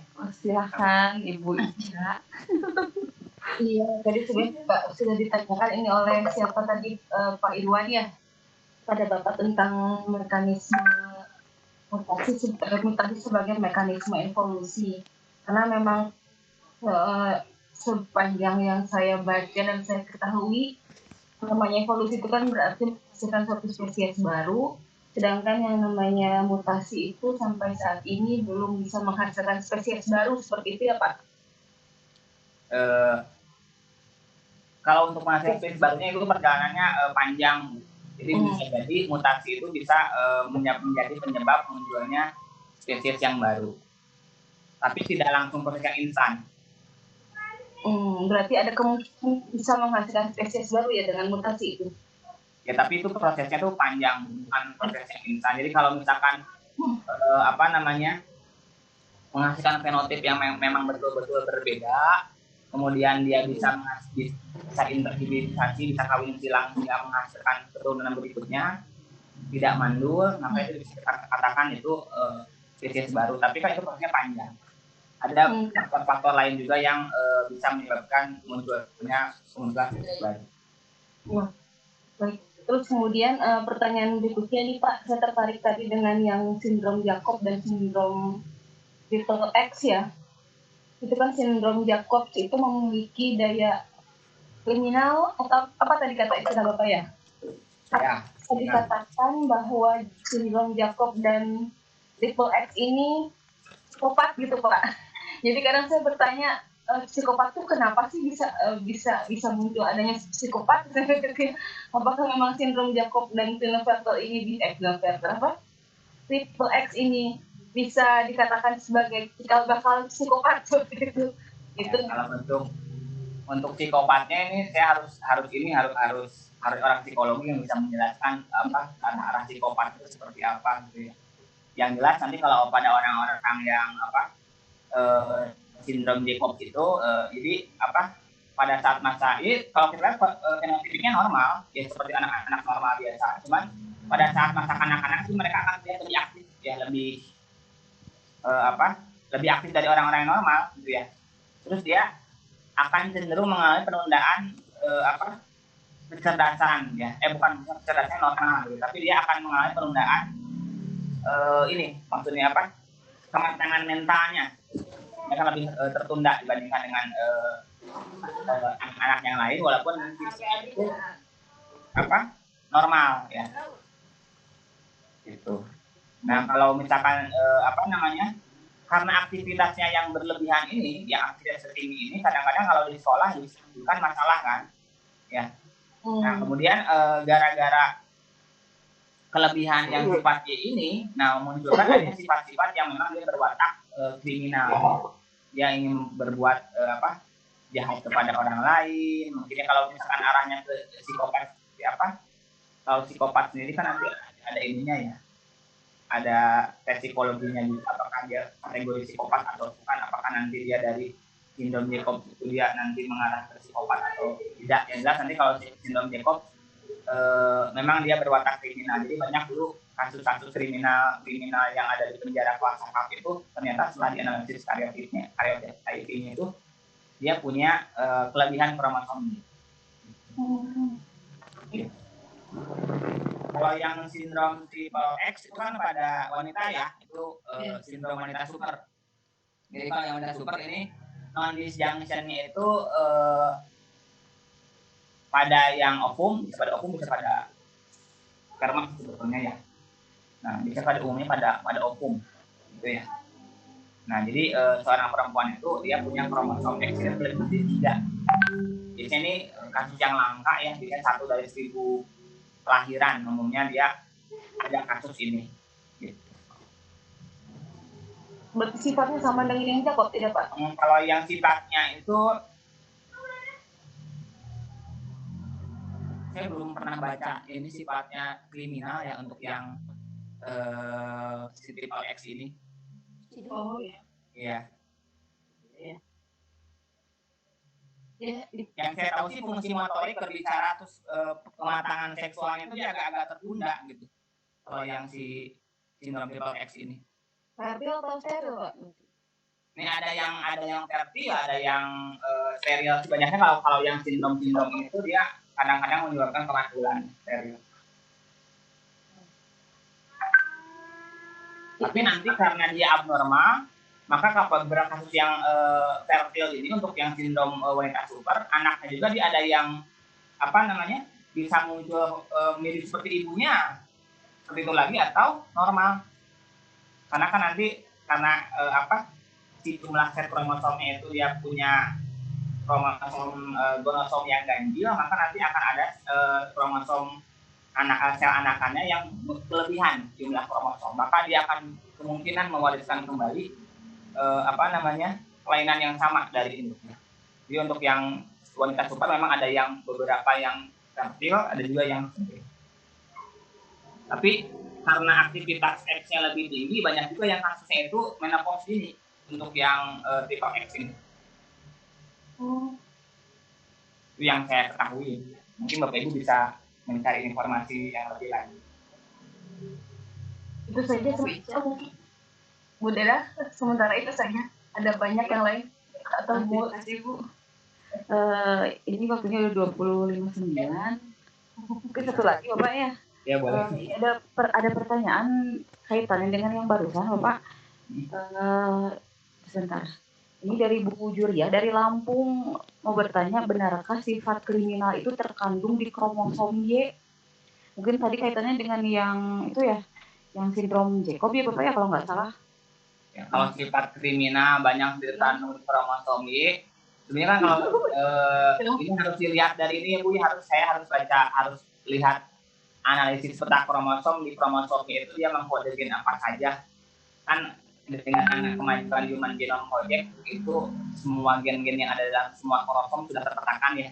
Saya harus lihat dulu, saya nggak hafal kalau gen-gen yang di kromosom Y apa. Yang jelas kalau di dampak dari bertambahnya kromosom Y memang akan berdampak pada penderita yang sindrom Jacobs ini dia lebih aktif ya, akan lebih cenderung lebih aktif gitu ya. Aktivitas itu mereka lebih tinggi, jadi aktivitas motorik itu lebih berkembang. Kalau ke sifat karena dia kecicilan nggak mau diem, aktivitas motoriknya berkembang, kadang-kadang disebut sebagai kenakalan ya kalau anak-anak begitu kan. Sehingga mungkin istilahnya sebutnya kriminal ya, bocah kriminal, padahal dia kan yang mencap kriminal sebetulnya kan sosial ya. Memang apa yang dilakukan itu memang dia tidak ya kriminal maksudnya gitu kan. Seperti itu. Sehingga untuk anak-anak yang memang sindrom Jacobs itu ini perlu pendidikan yang betul-betul ekstra, karena memang dia secara naluri dia seperti itu gara-gara memang dia bawaan genetiknya yang kelebihan kromosom dia.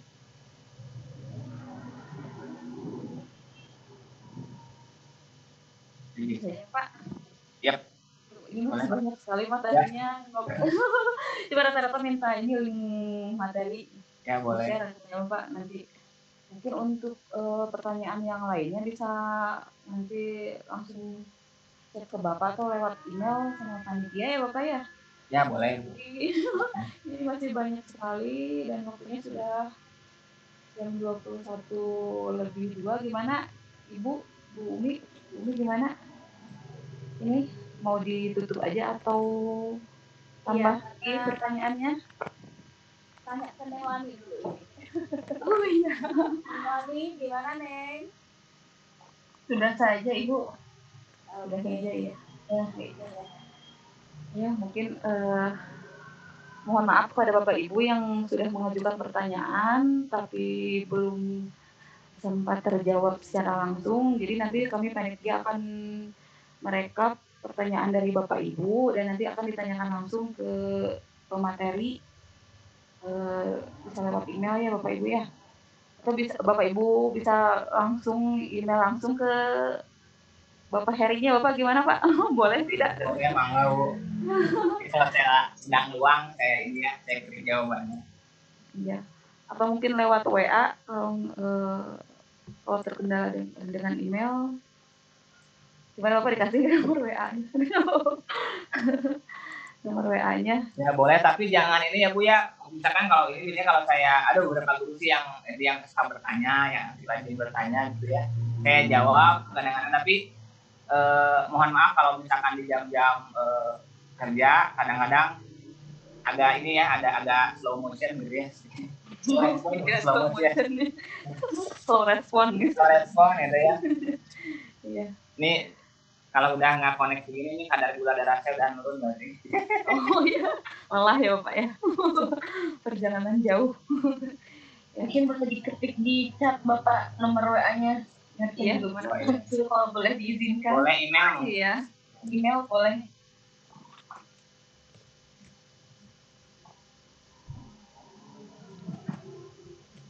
Jadi Bapak Ibu yang tadi pertanyaannya belum sempat terjawab, boleh mengajukan langsung pertanyaannya ke Bapak pemateri langsung.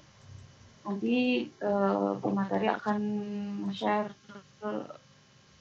alamat emailnya. Silahkan Bapak Ibu mengajukan pertanyaannya. Kemudian tadi sudah dikatakan sama Bapak Heri bahwa mohon maaf kalau slow respon ketika jam-jam sibuk. Ini ya Bapak Ibu mohon dimaklum nanti kalau misalkan Bapak Ibu mengajukan pertanyaan tidak langsung dibalas ya. Di chat aja ya Bapak ya itunya yang alamat emailnya. Jadi nanti Bapak Ibu boleh ada di chat ya. Sama link absennya juga udah ada, silakan buka ya Bapak Ibu, udah ada link absen di chat. Bukan chat yang ini ya Bapak Ibu ya. Yang satunya lagi sudah ada dari tadi untuk link absennya. Kita tutup saja ya Bapak. Ya, Bu Umi, kita tutup saja. Alhamdulillah ya, penyampaian materi hari ini telah berakhir. Luar biasa sekali ya Bapak, subhanallah. Alhamdulillah, dan terima kasih kepada Bapak pemateri telah menyampaikan ilmunya dengan sangat luar biasa ya.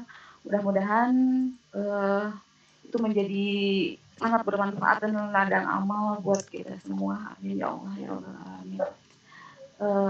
Baik, itu tutup saja. Saya sebagai moderator mohon maaf yang sebesar-besarnya apabila banyak kekurangan. Wabillahi taufiq wal hidayah. Wassalamualaikum warahmatullahi wabarakatuh. Waalaikumsalam. Kembalikan ke host, silahkan Ibu Umi. Terima kasih Bu Deda Farida dari SMA Syarikat Islam Arakan Salak. Ya, ini maklum Om Jawa Timur agak-agak gimana gitu kalau Oke Bu ya. Disampaikan terima kasih juga kepada teman-teman Sadar IGI, ada afiliasi Sadar IGI juga, ada Opa Adrianus. Opa, terima kasih Opa atas back-nya. Kemudian ada Bunda Indah Ultra Cerdas juga, ada Bapak Abdurrahman, ada Pak Darwono dari Kelor juga, dan teman-teman afiliasi Sadar IGI yang lainnya. Ucapkan terima kasih. Juga disampaikan terima kasih kepada Bapak Tri Setiadi atas materi kerennya, kepada Bapak Ibu peserta yang sampai detik ini masih bertahan di 140 peserta.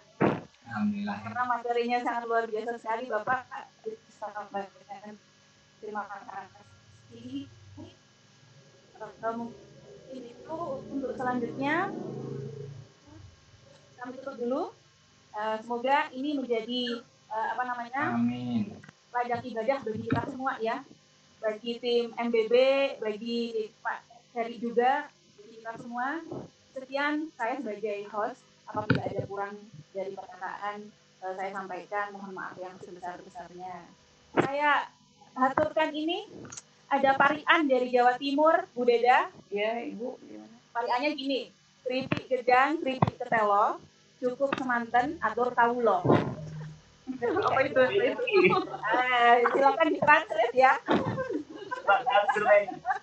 Ulangi, Bu, ulangi. Oke, keripik gedang, keripik ketelo, Ya, semanten, atur kawulo. oh, keripik gedang itu kan pisang. Keripik pisang, keripik singkong cukup sekian dan terima kasih gitu ya. Bukan. Iya. Mungkin Bapak sekian. Saya akhiri dulu. Assalamualaikum warahmatullahi wabarakatuh. Waalaikumsalam. Terima kasih juga Pak Ibu. Iya, rekamannya dihentikan Dari bidang Bu Umi, rekamannya. Ini masih banyak yang nanyain link presensi gimana ini udah ada di chat ya. Rekamannya di stop, dihentikan. Ya, oke, ini. Sudah Pak. ya,